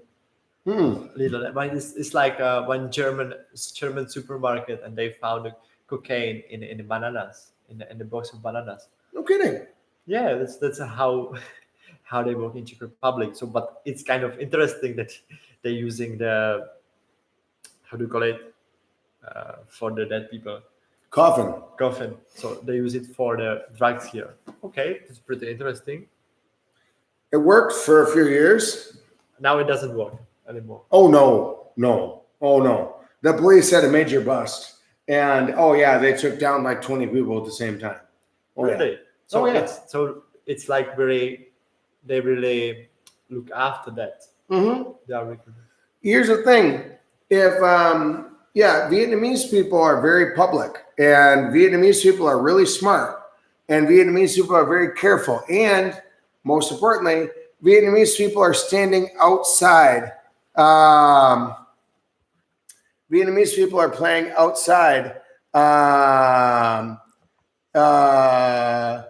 for a while or all the time. So as a result, it's hard to keep secrets here in Vietnam. I could put it that way, you know. Saying it that way, yeah. If you want to have a drug game or a gangster thing or something negative going on here in Vietnam, then it's really hard to pull off compared to America or some other closed society. But here, everything is so public. I mean, you know as well as I, on the streets, how many, you got motorbike guys, sick little guys, every shopkeeper standing outside watching every single truck every day, everyone in every neighborhood watching everyone who goes by, everyone at every coffee shop watching everyone that goes by. It's hard to keep a secret. That's like for example, in Czech Republic or in Malta, Europe, you have so many written rules, written. But what I've noticed here in Vietnam, there are unwritten rules, right? Like people are they respect each other. Is it true? Like I don't see any problems on the streets. Like nobody really do something to anyone. I don't know if you notice, like as you said, that people or the cyclos guys or many people, they observe if you're going somewhere in the city, right? Yeah. So everyone knows everything here in the city. Yeah, I would say it's the small cities. But okay, hey, more to the point. All right, let me ask you a question, buddy. What is it like living in your neighborhood? Okay, how do your neighbors treat you, and how do people treat you in general? What's it like living there, and would you recommend people living there? What's that like? No, I think in Czech Republic, I grew up in a small city. It's about like 12,000 inhabitants. Yeah, so it's pretty small, but people live very respectfully. Like it's a really small community. Like the neighbors are very nice. So we live in a nice neighborhood, like the big houses, like these houses. So not really, not big problems. But if we talk about the Prague, that's. So we're comparing to Prague. Comparing like small cities, but now if you go to big cities as Prague, I think it's become more cosmopolitan. Like I think I'm going back to Prague. You have everything what you need, what you have. But even if you come to Hue, it's a bit kind of difficult sometimes to get like the services. For example, if you go to the foodie, I'll tell you foodie because there is a place like. For example, you're lazy, right? And you want to get the food. You are hungry, you don't want to go out. I don't know, it's your problem because you go to neighbor, but my problem's then. So this business is not really developed in Hue compared to Prague. So there are many services developed. So it's really easy to live there. Even it's very open for foreigners if they wanna come and live in the Prague. So there are also many Vietnamese. They have a small businesses and they selling their goods. So yeah, it's pretty cool. It's pretty nice. but it can be expensive in Prague. Like if you want to live if you want to get the room in Prague, or if you don't want to live as a student on the dorms. So it's different perspectives. So you can pay, for example, 10 million Vietnam dong, which is how much is in dollars? 22,000 to 1, or what do you mean? For the rent, like monthly basis. About $200 a month for a good house. Yeah. Here. This is but in Prague, if you want to just rent one house, one flat, you pay 10 million more. So like $300 or something. So it's also good to have a good job, but yeah, that's it's up to you what you want to see. But that's why I'm living here back to Vietnam. It's cheap again. It's like more affordable, but the services can be on lower level. But that's obvious, I would say. I don't know if you notice, like from your hometown, the services, how you see services in Vietnam and in. I would say all services in all cases, by all measurements, are always better here in Vietnam. Really? I think. Pretty much everything. The cleanup services, yeah. Internet, yep. Mail, yep. Bills, yep. Quality of the neighbors, yep. Ability to get food, yep. Delivery, yep. In every way you can measure it, I think it's better here in Vietnam than my hometown. But if somebody would ask you, like, would you consider yourself to going back, like to your hometown, if you would go to? It would be less awesome than living here in Vietnam. I could say it that way. And pretty much every way of measuring it, it's better here, in my experience. So no American dream, but Vietnam dream. Yeah, I would say so. Yeah, definitely. But I want to ask about your neighborhood here in Vietnam, where you live in the Citadel area. It's awesome. It's okay. Awesome. Well, okay. So what are your neighbors like in your neighborhood in the Citadel area where you're at right now? No, because me as a person, like I usually try to smile on the street, try to be really friendly, always ask in Vietnamese. So they are towards me, hello Joe, how are you? How are you? So they are always like friendly to me, so that the neighborhood is very safe, and I have a nice balcony, nice view, and a safe environment. So I have never had a problem like any neighborhood. So it's for me, it's difficult to say, right? So yeah, many people showing up, huh? Right on. Well, to say this all a little different way, I do got to say, yeah, and I'll let you figure that out. Perfect. Well, to say it a different way, in my own case, some of the main things that I find in my own experience is that people in general in my own neighborhood right here it's a very, very popular environment, or it's a very people-oriented environment, right? So to say this differently, the shuang, I'm going to keep saying this word, shuang. That means that every single neighbor on every single house in every single place everybody tends to know everybody. So saying that a different way, I get to know all of my neighborhood or all of my people really, really easily. If I am leaving my house for a week, the whole neighborhood knows about that. My next door neighbor knows about that, things along those lines.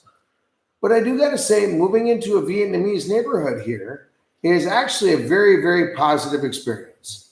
And I've really enjoyed getting to know the neighbors, getting to know how people are, having folks check out my place. Yeah, that kind of thing. So, yeah, I think moving into a Vietnamese neighborhood is great.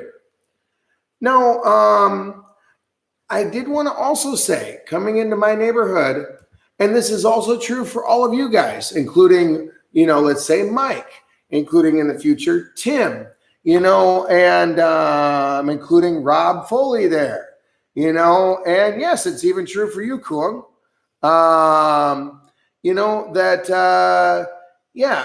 When it comes to life here in Vietnam,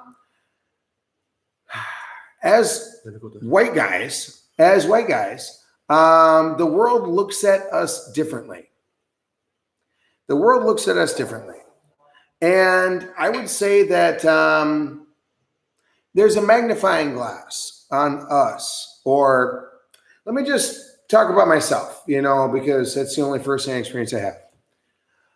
Again, I need to be an upstanding gentleman about everything under all circumstances, always. There is a spotlight and a magnifying glass on me at all times, always. That is ultra intense. This can be a very good thing and a very horrible thing.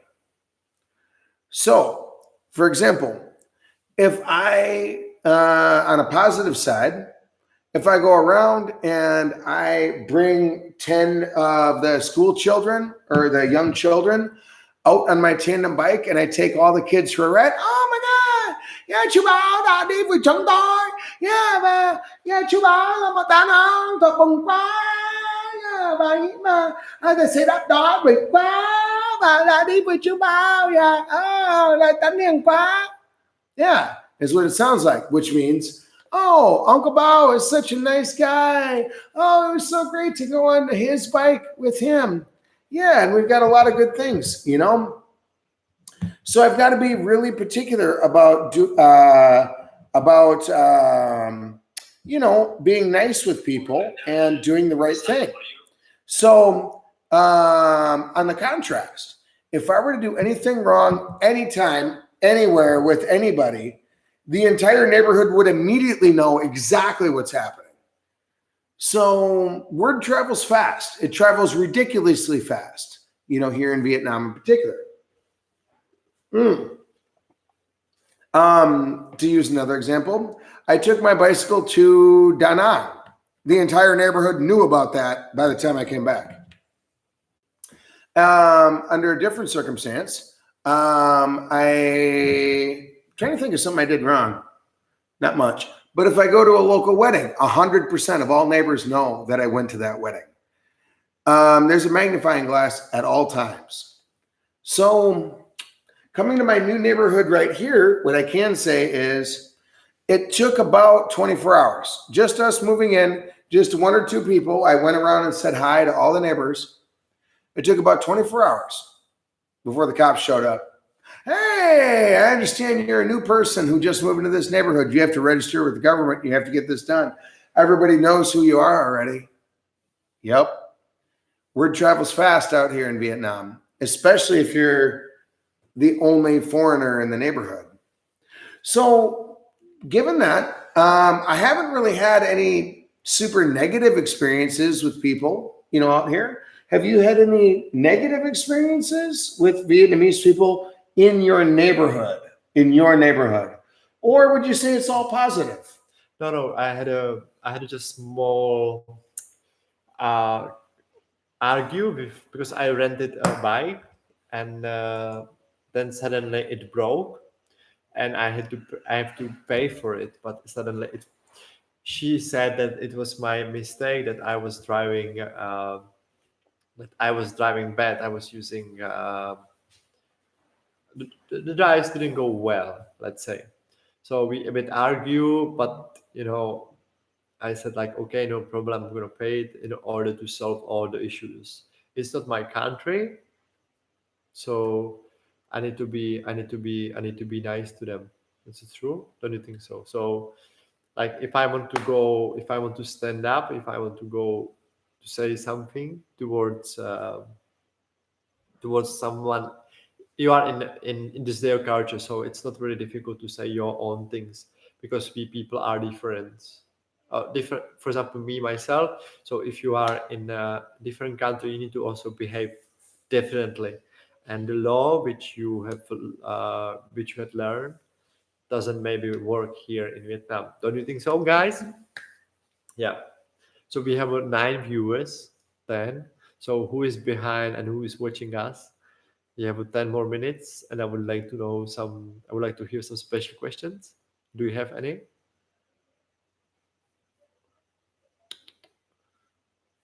So actually, I think the internet is better here, but the other service don't know. So I think you discuss the internet in Czech Republic is way better. So that's one thing I'm missing in Czech Republic. So that's how I would say. Yeah. Mm-hmm. All right, victory. Anyway, yeah. So I think overall, oh man. All right, great. So overall, though, would you say that when it comes to moving to Vietnam, would you suggest living in a quote quote like tourist or not tourist? I'm not going to use that word. Living in apartment buildings or living in an individual house? What do you think is better? I grown up in the house of my life, and Huh. I also live in an apartment, so I wouldn't. I might if there is a when it comes, for example, if I go to live in New York, I think I might need to live in apartment. But in Vietnam, I prefer a house, like big house, to have a more space. I would like to join the Communist Party. How can I? Hey, yeah. Oh, we got all kinds of good people on board. All right, sweet action. Well, okay, so we're doing both YouTube and Facebook here. All right. So, first of all, Redskin. All right. You want to join the Communist Party? How can you do it? All you got to do is read the Communist Manifesto and declare yourself as a communist dude. That's it. Now, if you want to go further than that, you could take the oath. That's your question. Now, Google it, the Communist Oath in Vietnam. You could do it, and it's a pretty easy thing. Now, you could declare that to space or to God or to the world or to whoever, and you could, by de facto, be part of the Communist Party if you were so inclined. But, meh, why? So, anyway, the said differently. Yeah, I was going to say, there's a lot of ways of living, but having a large scale house, here in Vietnam, I think is a good way to do it because you have your own kitchen, maybe a few different rooms, and in your case, you have roommates. Is that right? Yes, I've been living for 3 years, or maybe 4 years with roommates. So yeah, but Mm-hmm. here in Vietnam, yeah, of course. But like we have 3 floors, so it's pretty cool, I would say. Mm-hmm. So, would you say that having roommates here in Vietnam is a good thing, or what do you think? Ooh, oh, that's if you want me to be honest, like if it comes to different cultures and if you are really not really open-minded person, you can crash sometimes because I live with Vietnamese people and they have a different habits and you have a different habits. But I think it's generally if you meet some people you live in and they behave differently, so then you might crash. But yeah, it can be good, it can be bad. So that's how I say. Like Mm. Okay, and do you have Vietnamese roommates now? I have a Vietnamese roommate. Yes, yeah, I have, and yeah, sometimes it's difficult if you say something and they don't listen to you. Like they say like yes, and then keep doing the same thing. Mm. Clean up the kitchen. Yes. 1 week later, clean up the kitchen. Yeah, Yes. I'm mostly struggling with, for example, the basket, the trash. Mm. They sometimes they are lazy, but I'm really strict with like I want my house or room very clean. So if you have the trash, it's polite that you go outside and you will go and put it in a bin. But some people, if you have a flatmate who really don't listen, it's sometimes difficult. And for example, my flatmates. Sometimes one Vietnamese he parties. Sometimes he parties, but I don't mind. I sleep when I sleep. I sleep. But for example, my other friend he doesn't like it, so it's uh, it's sometimes and they party quite often. So sometimes it can be different possibilities. So what about you? Yeah. Have a girl roommate here is a good thing, huh? Mm. Why? Well, look, there's a lot of ways of going about having a people here and living here in Vietnam. Now, in my own personal case, I don't like having roommates. You know, I just had way too many issues with that in the past. Garbage issues, locking a door issues, people not paying rent issues. I have no interest in having a roommate anymore, but it can be an okay thing and it can be a good thing, you know, in a lot of cases. You can learn a lot from people if you live. Have you learned anything like if you used to share a house, you learned something? Okay, I've had, I would say 50% positive, 50% negative experiences. So yeah, from the negative experiences, don't have a roommate, don't have a roommate, don't have a roommate, don't have a roommate. I've had that conclusion about 100 times, but yes, otherwise I have had good experiences like, yes, people who I can work with online, people who I started an international shipping business, you know, between America and Japan. That was awesome because we were roommates. So occasionally, I think there are some good situations. Um, I cannot hide the fact I'm an idiot and shouldn't try. mm. Well, more to the point there, Mike. Here's another way to say the whole same thing. Look, I would recommend in general for people in general, if you're coming here to Vietnam, um, learn the language and get your own house, get a decent sized place that you're super comfortable with, and get your own place without roommates. And you can then carve your own path and do your own thing. If you do have roommates, you're adding an extra layer of complexity or extra layer of maybe. Is it possible to have good roommates and have a good situation here in Vietnam? I would say, of course, I'll be the first guy 50% of the time. But you know what happened to me? It's very funny, interesting moment. With my friend, we rented a house with another Vietnamese woman. She was yogi, like, so I feel very positive vibes. But then suddenly she said that she will have a yoga studio there, which is we totally agreed. And then from the yoga studio, it becomes a massage salon. It's kind of okay. And then we thought that we would get one room for us, you know, like the living room. I don't know. I like.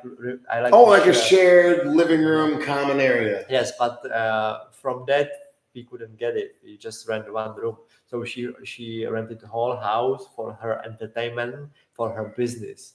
So she lied us from the beginning. She said like we will live only 3 people, but then suddenly there were more Vietnamese people living there. So if people are listening that, so be aware of the situation. So if they say something again and they say yes and they don't listening and they just want to get the business done to get your money from you, sometimes you can get this negative situation. That's my feedback. Now, I did want to point out on a very positive note here related to Vietnam and housing. In general, housing is very, very cheap, okay, comparatively. For example, if you're living in downtown New York City and your rent is $3,500 a month, find a roommate. You know, you kind of have to economically.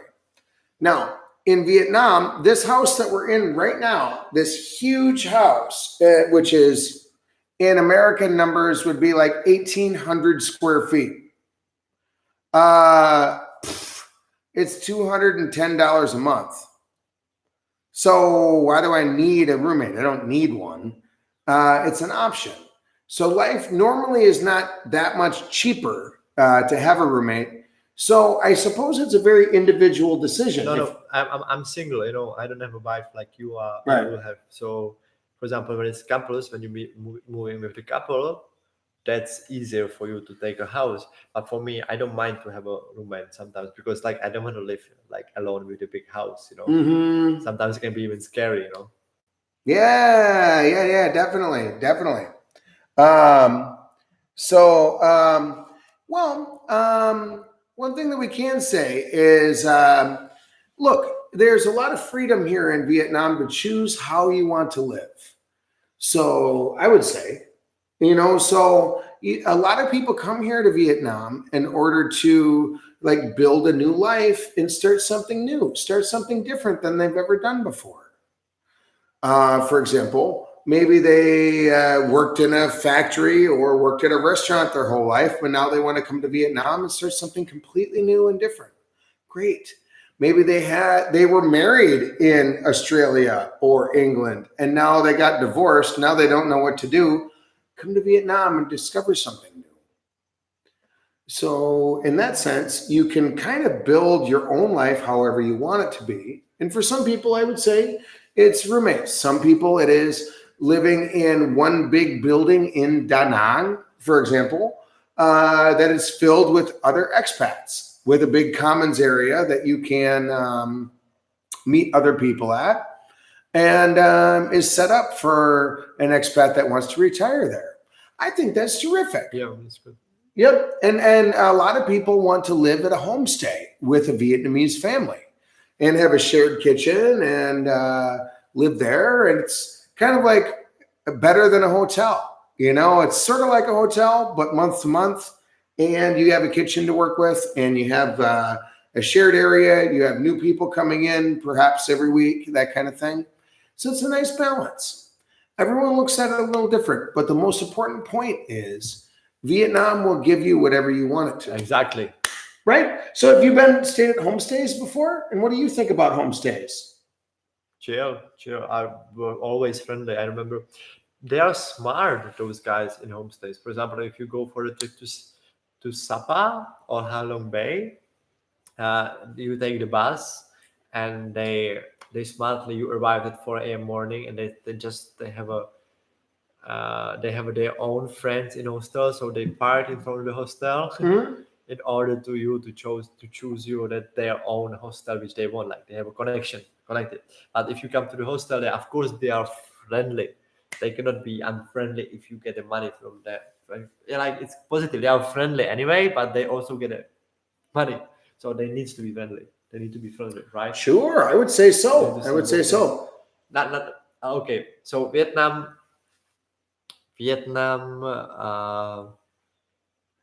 I haven't found any negative influence, but sometimes they are really they want to get information from you. Again, sometimes I said it like you need to be also aware of that. That you are a foreigner and you have the knowledge and you have the sometimes cash flow, which is totally normal for everyone.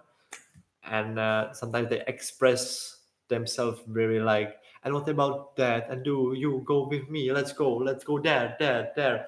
So they are also very pressing you, like to go and visit something, or yeah. But on the other hand, they welcome you as you are their son.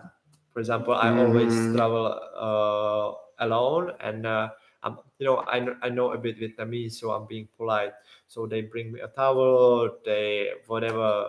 When they clean the house after the morning, there was a small thing. They bring me a tea. Really appreciate. Like you can see small things when you travel in Vietnam. Yeah, I would say so.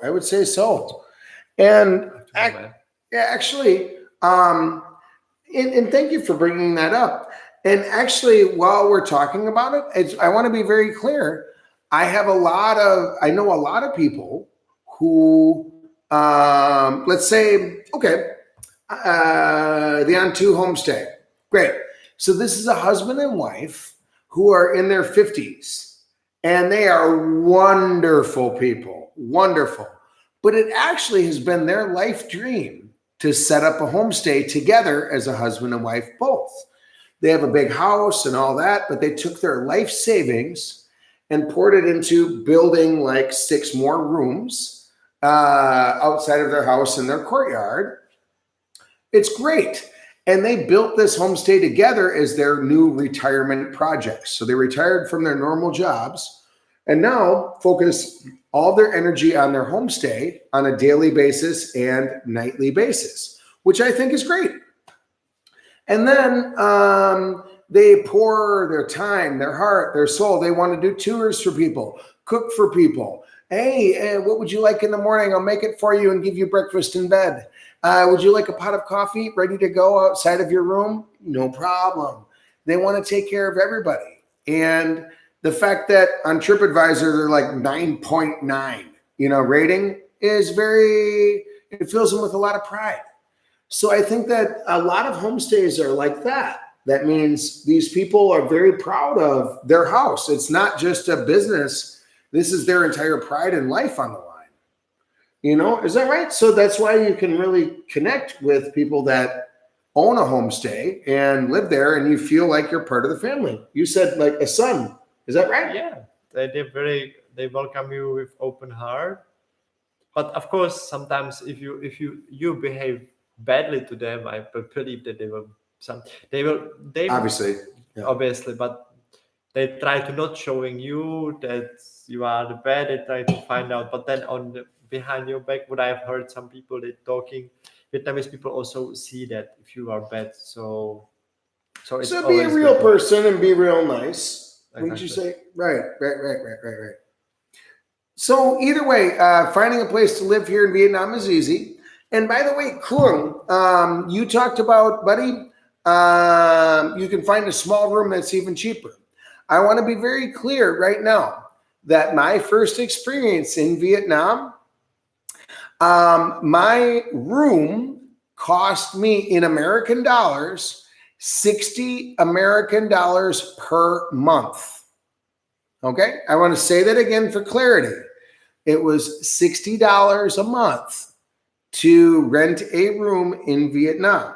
Now, I had one light bulb and one outlet and a small bathroom, no hot water, no frills. However, I had everything I need. And yes, internet was free. Oh, that didn't include electricity. It was $4 a month for electricity and 45 cents a month for water. And then the woman who runs the house that I was at actually said, okay, well, you're paying $60 a month here, but I'm going to be cooking food for my family anyway. So how about for, nam chuk ngan, like $50,000 a day, which is $2 a day. I will cook 3 meals a day for you. And then I will set them outside of your room, and then I'll do the dishes afterwards. I'm cooking for my family anyway, no extra work. So to be very clear, that was $60 a month for 3 meals a day. Done. So for 120 American dollars a month, well, 130 by the time we're done with the miscellaneous, $130 a month, I have a place to live, electricity, internet, desk, whatever, and 3 meals a day, done. To be very clear, for under $200 a month, you can live in Vietnam forever. So be crazy, go to Vietnam, enjoy, save money, and build up your business and be happy. Yeah. So there's a lot of people that want to build up a business. Is that right? Yes. So whatever Vietnam is good opportunity for you, but you need to be also patient. And sometimes you cannot understand everything here in Vietnam. So you need to get used to it. If you are not the character like we are, or maybe some expats, that maybe it's not for you. But I think we are very comfortable with that. That's why we are sharing those information with you. So there's a lot of people. Yeah, you're right. And being patient. And there's a lot of people that want to start their own business, which is a good idea. But maybe if you're working too much in America, for example, if you happen to be spending, $4,000 a month in order to live in America. It's really hard to have your own idea and be patient and start your own business. But if you're in Vietnam and it costs $200 a month, you can take all year. You could take 2 years to figure out patiently how to make your own business. So for a lot of people, they come to Vietnam because the cost is low. That means the freedom is high. The amount of time you have to figure out what you want to do or how to do it is a lot longer. Instead of having to work 60 hours a week in order to pay for your lifestyle and then work on your dreams in the last little bit of time left over, instead, you can come here and have all day, all week, all month, all year to figure out what you want to do. And if you can make $200 a month, all you got to do is you get a year to figure out how to make $200 a month. Now you won't starve, right? Yeah. So going, man. Go ahead. So thank you guys for watching. If you have any question to me, I don't know if everyone wants to continue, but I have to go. I meet up my friend, and if you have any question towards me or we got about 10 minutes left. So if you guys have any questions, we'll love it. We're just trying to talk generally about life here, but big conclusion here. Are you glad that you moved to Vietnam, or what do you think? What do you mean, like move? Well, you're living here now. Are you glad you're here? Yeah, definitely. I've done the best decision of my life. So, listen again. Best decision of your life. Is that right? Yeah, that's kind of true. Like Vietnam very helps you to find out who you are. From my perspective, like you spend, that's it. That's how I see it. Because like sometimes if you are single, you go to this country, you face it. You may be alone from the beginning, but then you need to adapt to other people. But I'm just saying.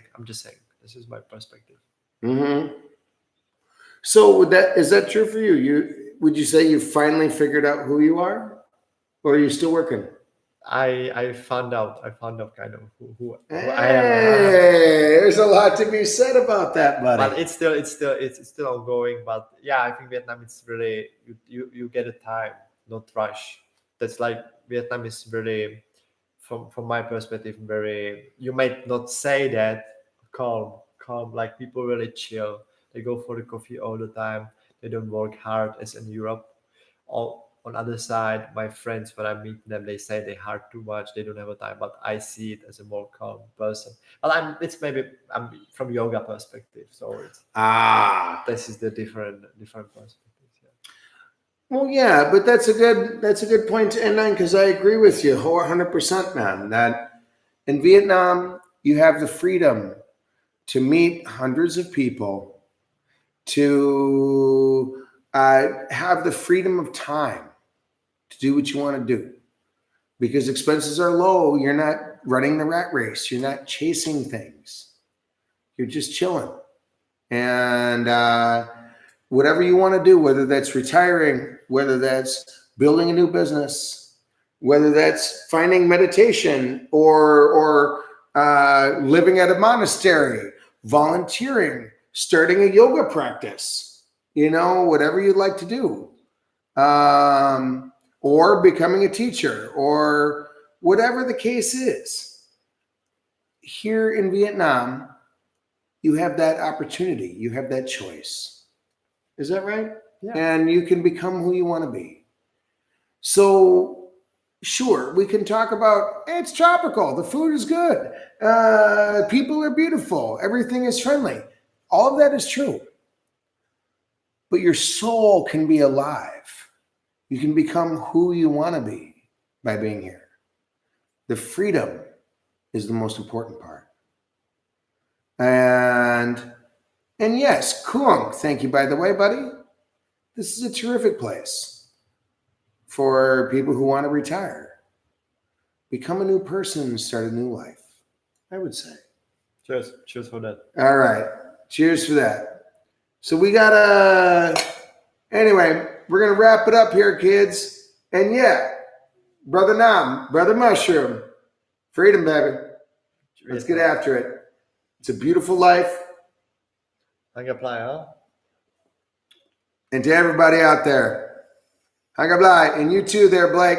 Keep smiling, man. You got a taste of the rainbow, my friend. And Kung, thank you, buddy, for being on board. And Peter, Tuan Anh, ngày rồi hạnh phúc vì đã thọ nghiệp rồi và hy vọng mà kỳ đi mẹ ý rất vui á. Yeah, hy vọng đó. Yeah, and Tim, oh man, you've been on board this whole time, Tim. Good for you, buddy. Keep smiling, man. Yeah. Hopefully you coming here to Vietnam becomes a reality in the near future. Look forward to working with you. And also want to say, Mike, I look forward to seeing you at the end of the month here, whenever the time is right for you, man. And among other folks, thank you, Nam. Yeah, cheers to all of you guys. Thanks for checking us all out. Look us up whenever you'd like. Our contact information is available. Subscribe if you'd like. We'd appreciate that. And we'll look forward to seeing you next time, huh? Cheers, guys. Cheers. Latest.